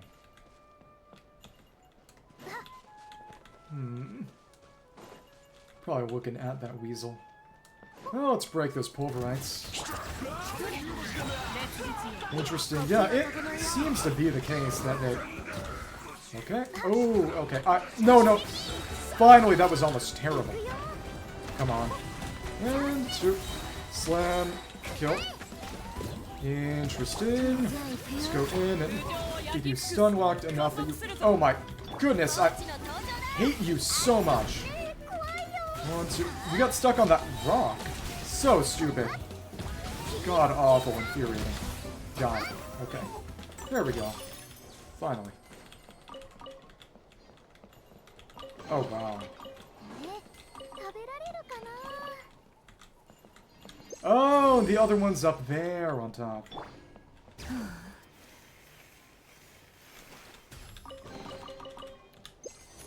Nothing nearby. That is the power, the true power of Italians. Insults. Let me see. So we went through here before to get these flowers, but I didn't get all the rocks. Didn't hardly get any. Oh, that's right. We're at 80 now, so we can just collect those fun rewards. 80% total exploration progress in Atocpan, the ancient sacred mountain. And now, once we refresh, it's going to be gone. Yep, no more. Oh, no, it actually stays. For this version, at least. Okay.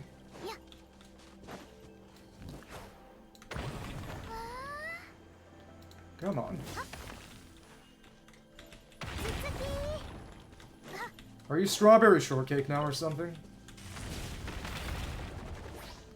Ouch, ouch, ouch. Okay. That hurt. There we go. Okay, cool. So now we've looped things back around. Is there anything else we really need to see? Strawberry shortcake. An American cartoon character who is this little girl with a strawberry shortcake theme. It's that simple. She has other friends who are also themed after food. It's pretty self-explanatory. Oh yeah, but it also has strawberries, so hence the name. I wish she wasn't basing. Okay. Next chest, not around there. Yeah, proud of you. Let me see. Gotta get back up to the remnants, and presumably the challenge is going to be around there.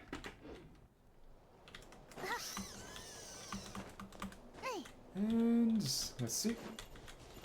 Let's use this opportunity to heal up a little.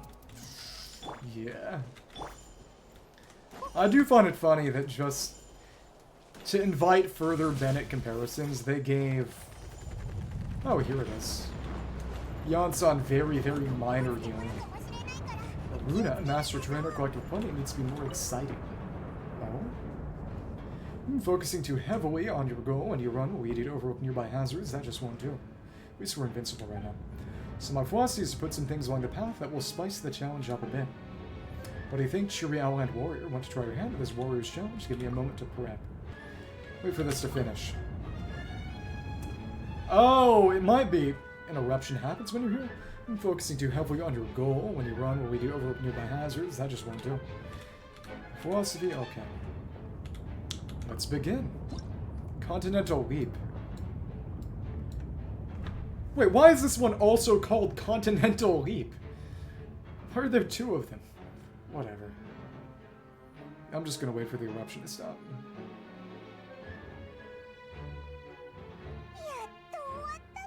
Oh! Even during the dialogue. Pamon's voice one will play, it's hard-coded. Okay, let's do it. That's cute. Continental Leap. Focusing too heavily on your goal when you run will lead you to overlook nearby hazards. That just won't do. Okay, so this is just jumping and jumping and jumping. It's simple enough. And, oh, rocks. Rocks are coming. Yeah, thanks for dropping rocks on me from overhead. I really appreciate it. Let's get every single coin on the path.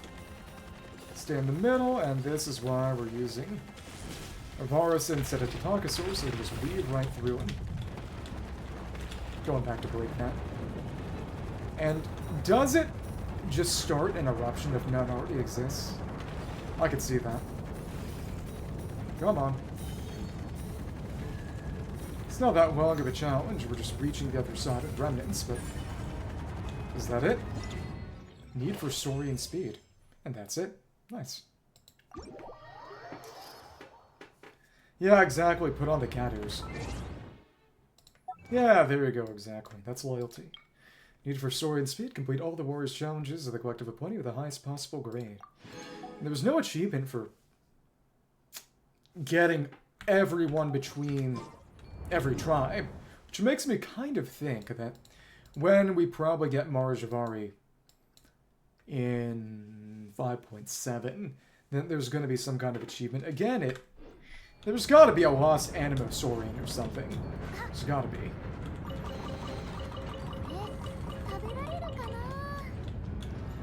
It's because it's funny.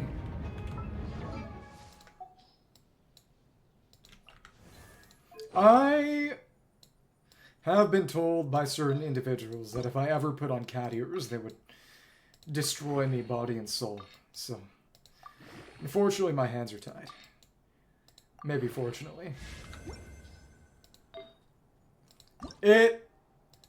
Just a guy I know who was in chat a few times. The last time he was in chat was over a year ago, so... Don't hold your breath. Yeah, exactly. He cares about the preservation of my dignity.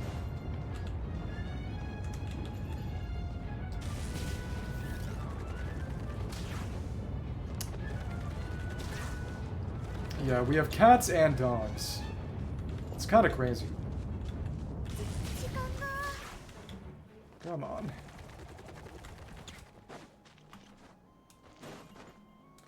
I didn't say your dignity. I said the guy who won't let me, who says he would destroy me body and soul if I put on cat ears is trying to preserve my dignity. Whatever's left of it.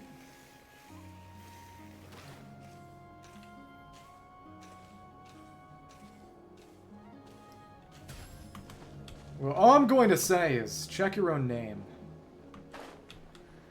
Yeah. Maybe you're just in the pond outside the zoo. Something like that. It's a bit more in here.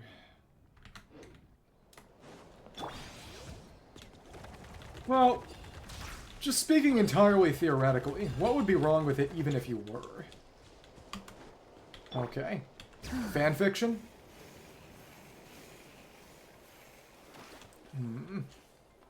Check it out over here.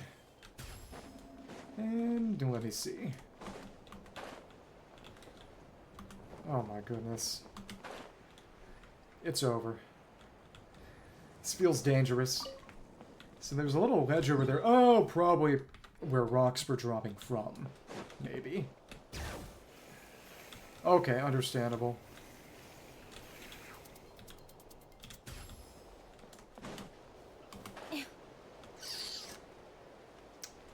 Makes me feel bad about the one time I ate duck meat.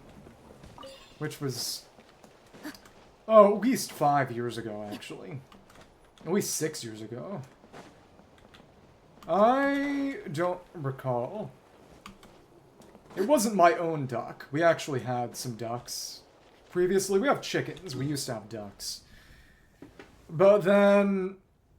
oh, the one female duck died, and I don't know if it was because of that, but the one male duck we had who we were keeping around just as a pet, because, you know, he wasn't going to give us eggs. And duck eggs are real big, too. It's pretty fun to have them. But he got testosterone poisoning or something, and he just got aggressive and started killing the chickens. So we had to... and it wasn't euphemistic. Because we actually did, you know, bring him to a pond, and every now and then we do actually see him. Right by the old folks' home where my grandma lives, there's a pond with a few ducks, so he was taken over to that pond, and every now and then we get some pictures of him. And he's doing well. He found other ducks, so guilt-free, or something like that. Let me see. I'll be riding that Spirit Way up later, so I don't need to check that right now. Just the only little things that would be left would be going through this pathway, and then Hot Spring, maybe a bit of the ruins. Yeah. Okay, Falling Star Fields. Oh.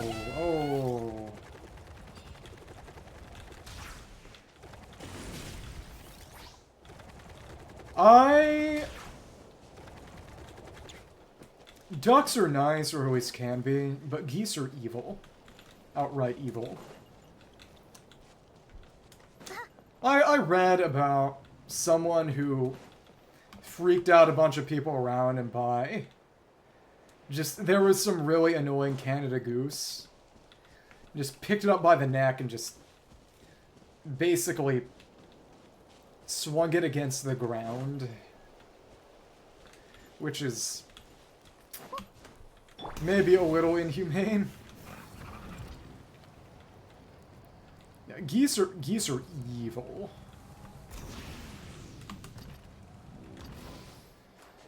I remember I saw some joke someone made that basically said that most animals have no conception of morality. That's only a human thing. Except for chimpanzees, which understand sin and choose to be evil.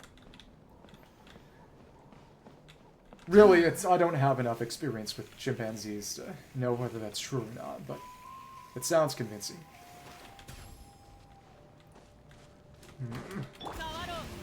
Let me see, there's that right over there, there's nothing to it. Okay. Let's go down through that pathway. Thank you.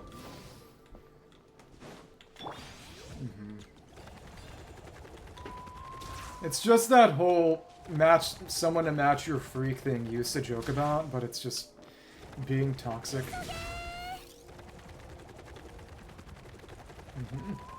You know, apparently they reduced the distribution of toxic in Generation 7.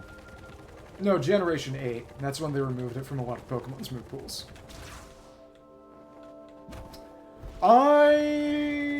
That is a good way to get eaten. Just keep that in mind.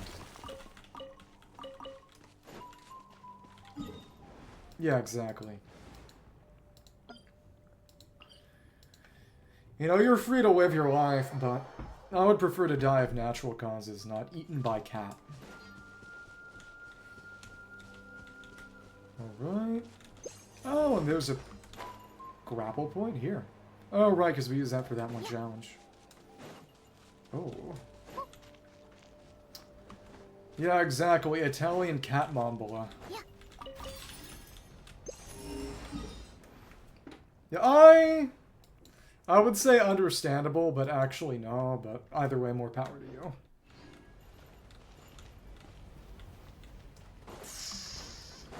Let's see. Go over here and slam it down. Oh my goodness. That was lame. Oh, the flying leaf. There's some trouble in that. Got some capybaras lounging.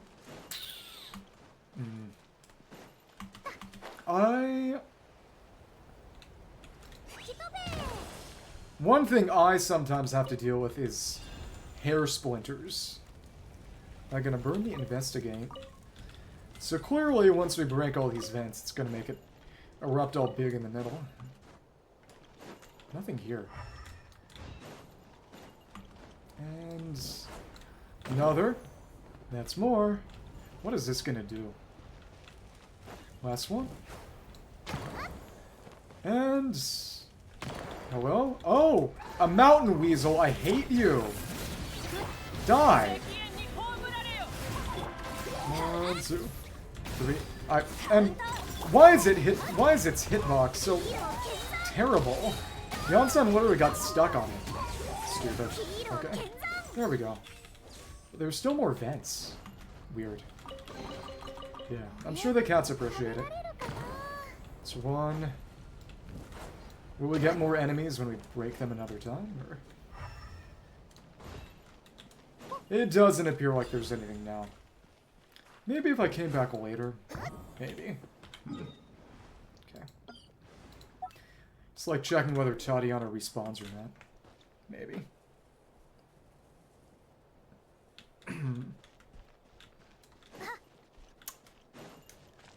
Some of my boys commented on the fact that oh, lava fishing.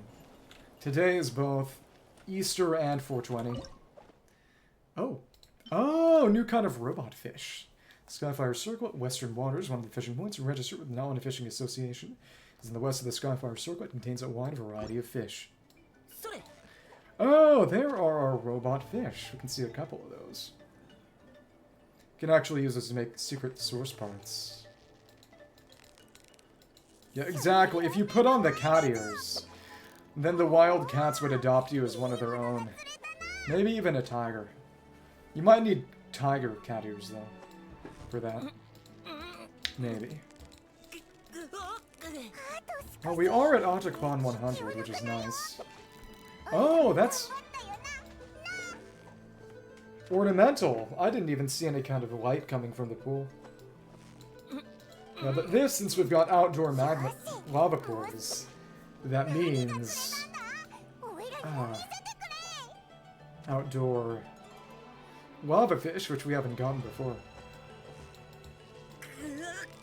In just a few short weeks, I'll be doing the same exact thing in Fantasy Life. Also, you might end up getting diseases, so be careful yourself. Well, I can only think of 2 games that have lava fishing. This and Fantasy Life. And I played Fantasy Life, over a decade ago. Played this game 5 years ago. 3 years ago.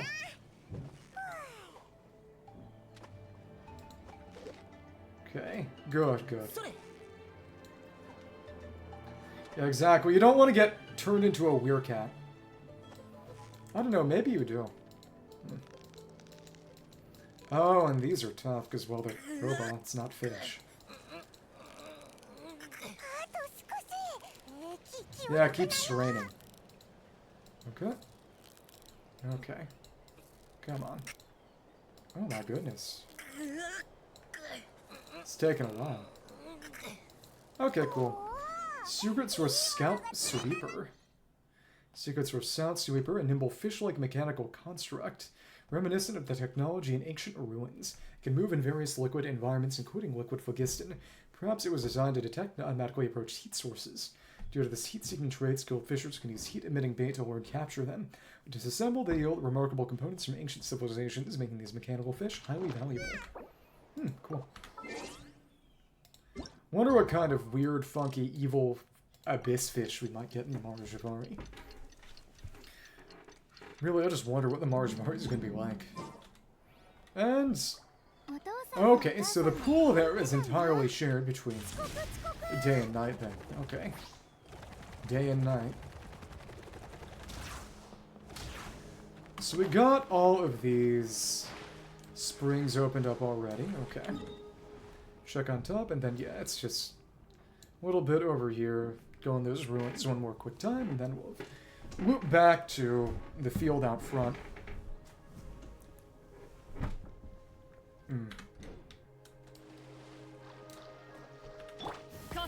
Let's get up high. Yeah, Chaska's better at that. Sensitive skin blah. Okay. Yeah. Well, If Maviku was the best at every bit of exploration, then all the other characters wouldn't need to exist. I will say, I would have liked if she could at least do flame granites or grapples or whatever. Because it's conspicuously strange that she has a bit from every sort of exploration tribe, except for the one she's actually originally from. Okay, well, let's talk to the people here. Hello. Banaha? It's you, traveler. How long time to see? How have you been? Something good happened. Literally roots. It is the Dendro tribe. Just between us, I discovered the hot springs water temperature is back to normal. Which is great news for me. Now my little Kaholosaurus can play freely and I won't have to worry anymore. Next time to go have some fun. I'll enjoy the hot springs, the volcano, the falls. Enjoy yourself. Next traveler, make sure to enjoy yourself too. Alright. Which is, goodbye. Take care and have a safe journey. I'm worried. I'm worried. This is going to be something dangerous and... Oh, well. Five Springs was defeated, really? Thus the men pondered ceaselessly. Till a challenger approached, surging on the path of 5 searing springs. A showdown to decide who the strongest is. Battle to sear the sheer cold. The surging, shearing past will cause even a mighty mountain to melt and boil. Yard Publishing House's latest flagship work, the Book of 5 Springs, and a serialized in a Saurian review. Well, whenever someone does not disclose something that may seem an obvious question, it does force one to wonder whether it might be a sensitive topic for one reason or another. Yeah, Mao Mao and Linny. And then a Mao Mao Linny hybrid. Okay.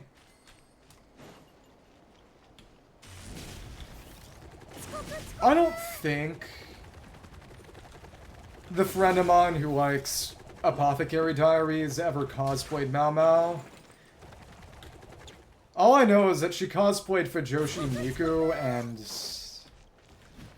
a character from Twisted Wonderland. That's what I know. Rocks! Rocks are coming. Okay. Pick that up. BSD?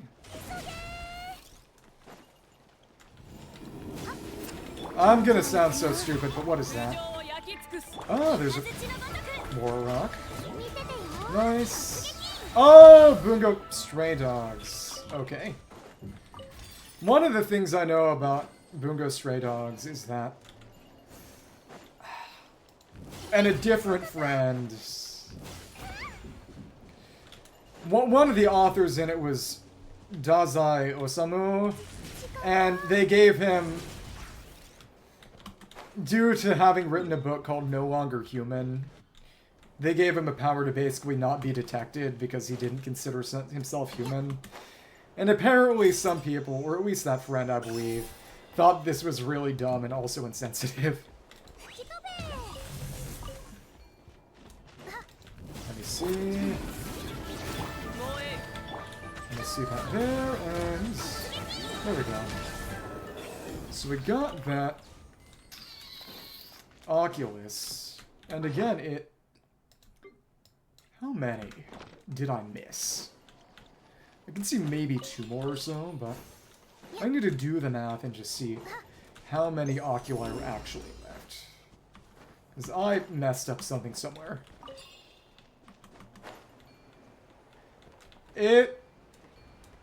Oh. If I got the math right, it's 2. Oh, okay. There was something about it that people didn't like. And now, got Kukasaur. Oh, more lava fishing! Exciting. Let's do more lava fishing then. Okay. Hi there. Okay. Skyfire Circlet, Northwestern Waters. One of the fishing points registered with the Island Fishing Association is in the northwest of the Skyfire Circlet and contains a wide variety of fish. Okay. Hopefully, and I think it takes about 5 or so fish catches before we start getting a catch bonus. We'll see what happens. These ones are actually tough. Yeah, they finally added fantasy lifestyle boss fish. Especially since there's no item for it to be exchanged. Maybe they might finally add a fishing weapon that requires these right at the end of Not-Run, though I think they've probably stopped just making fishing weapons.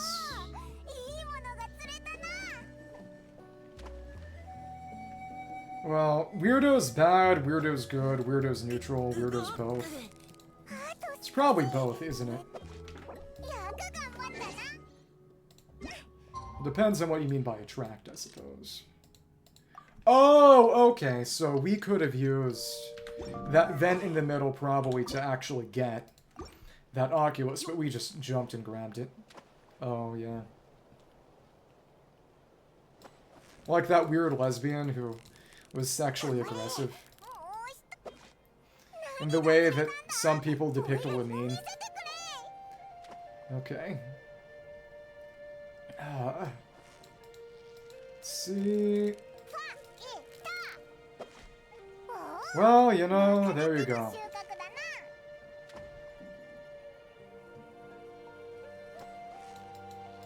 Yeah, exactly. Like I said, you should study alchemy. Then you could get a potion, actually. A lesbian potion. And then you could just start cleaning up. That may have been a bit much. Okay. Well, really, like I've said before, everyone needs to just go to Iceland. Where dating is hard for people there. It's hard for them to date other Icelanders because everyone's so closely related. So all you have to do is not be related to them. It's... Well, it's not that easy, but... Yeah, we have discussed this before. How in Iceland there is literally an app you can use to just check your genealogy and how related you are to any given person at any time. To avoid accidentally, well, you know. Because everyone is just that closely related in Iceland. It's just such a small country. Again, it will go down as one of the greatest historical japes. That Iceland is green and Greenland is ice. Okay. To be fair, I've never been to Iceland. For all I know, they might hate me. I mean, it's not really a plan or a dream of mine. This is entirely hypothetical. Any theoretical relationship would just be a distraction from games, especially since Fantasy Life comes out in May.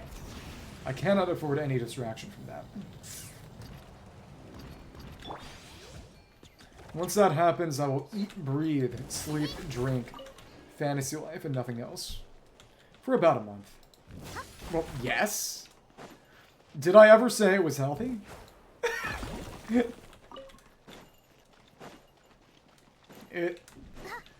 The main reason I started this is because I was gonna be gaming anyway.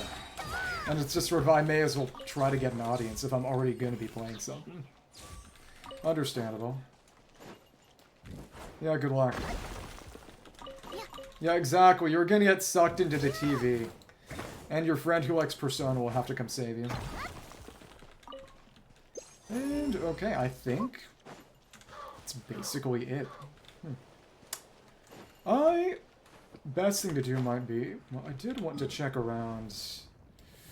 Oh... See if anything changed in the laboratory since last we went there yesterday. Probably not. I like soup. I'm a big fan. Oh, is this? No, that individual was Polish.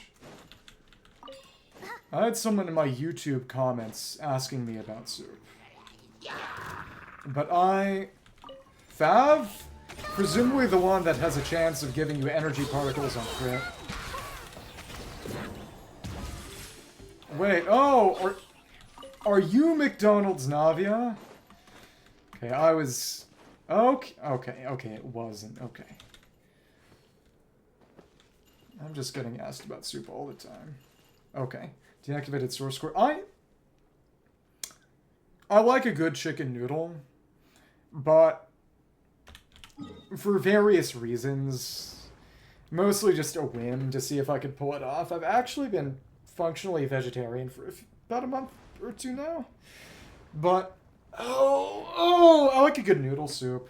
A good ramen's hard to beat. Usually, though, it's hard to call it soup. I'll put in some soy sauce and a bit of very hot sauce in the pot where I make some soba and just have that all together as a noodle soup. Big stretch. Understand. Deactivated source core. A source core that appears to lost its power. You feel like you've seen similar devices in a number of source mechanisms.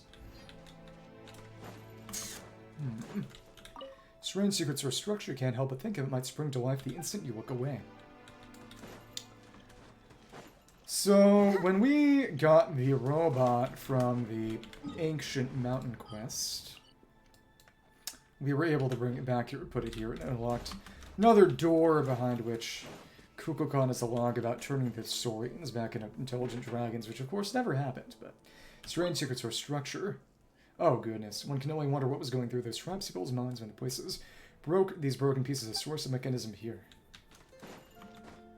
Tribes people. Seems to be a part of some now. Strange secret source structure. Broken secret source structure is clearly placed here deliberately, perhaps as an object of worship. What's interesting is that implies it wasn't the Hilichurls who did it, which they could have because they do worship the elements, which the dragons are connected to, but if it says tribes people, well, I guess it's uncertain. It might have been the Hilichurls, but the phrasing implies it might have been a collective of 20 people, too.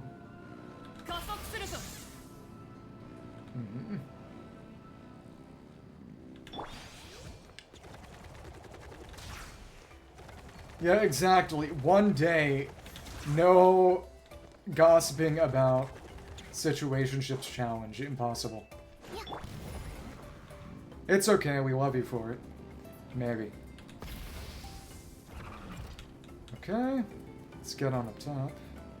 Anything here? Come on. So we got that. Is that something I saw? I don't know. Either way, I'm gonna go through that web. See if there's anything to fight real quick. Okay, this would have been a camp that I already took out. So yeah, it seems like we've gotten any chest that isn't just in the collective of 20, or maybe up by the Skyfire Circlet, so... Got the city left, and I'm not gonna do that today. Also got... It's somewhere underneath. Let me see... Oh, maybe right here. Maybe... What is... Is this the secret space? No, it's not. Okay. At least probably not. Come on, drop down. Let's check this out, and... Is it gonna be on the corn? Yahoo! Hawka. And that's... Oh! Interesting! So there... It's a little storehouse. That's fun. Cool. The chest right over here. And it seems that we've gotten pretty much all the chests in Atocpan, so yeah. Top of the mountain, the city itself, and then the actual Dragon City. For that, now I do actually kind of need to get going soon, but we got a little bit of time. But I will run through that lab real quick and we'll see what happens.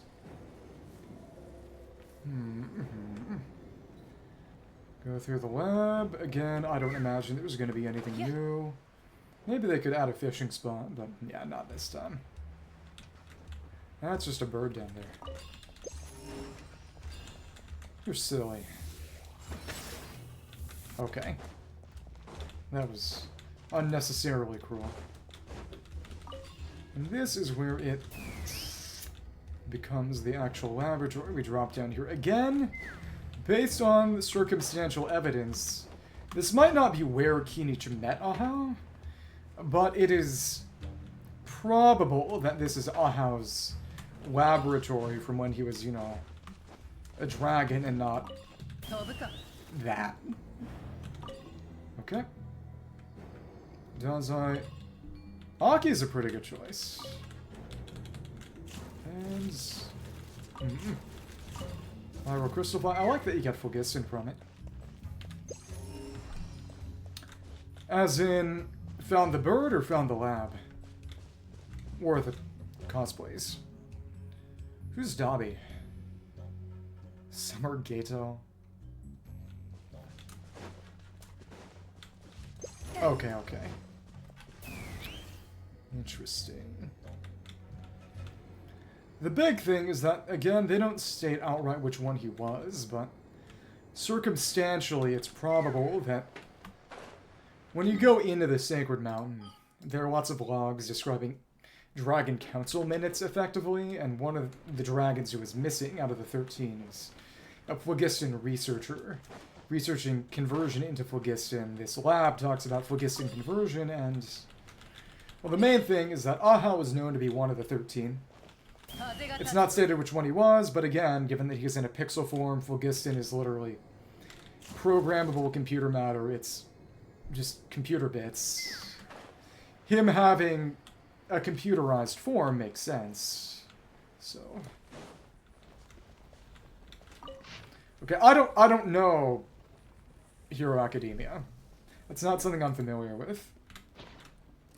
The only thing I really know about BNHA is that one of Jack's weird exes, he is with a very normal woman now, and I'm happy for him. He has his first normal girlfriend after years of suffering. And they like each other. You know, to the point where they might even get married one day. But she wrote, oh, Omega vs. Baku Deku for money. Well, not just for money, also for pleasure, but that was, you know, for better or worse. Not to cast aspersions, but it made them incompatible, so. Let me see. All I'm going to say is, I've never really been a fan of dynamics that could be easily interpreted as abusive, but I'm not the target audience, so I don't really have an opinion here.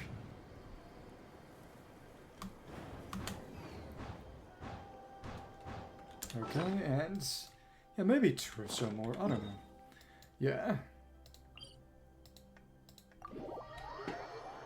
I think I am going to... I'm going to run one more talent domain for Aoife. Then, yeah. Got a good amount done in Atocpan today, but I gotta...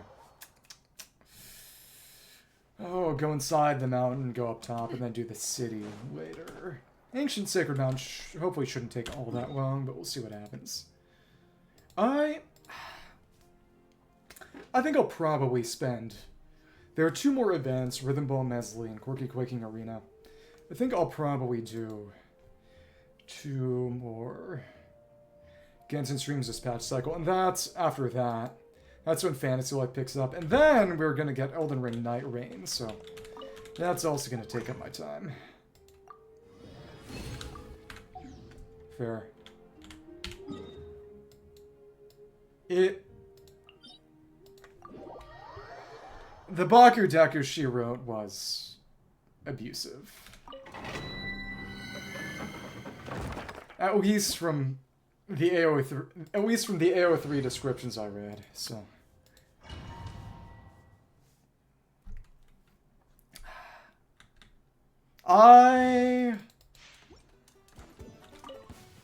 Maybe so. Oh, that was lame. We didn't get the overcharge ball. I hate you. Okay, well. Good. Come on. Okay. There we are. And we managed to catch them both in the AoE. Fantastic. Okay. Well, I am going to... I think that's it for today. I think I'll craft a bit of this app to see how much got in the way of gold books, but... He cosplayed the Peak. That Tatankasaur local legend. Bit niche and very, very timely, though.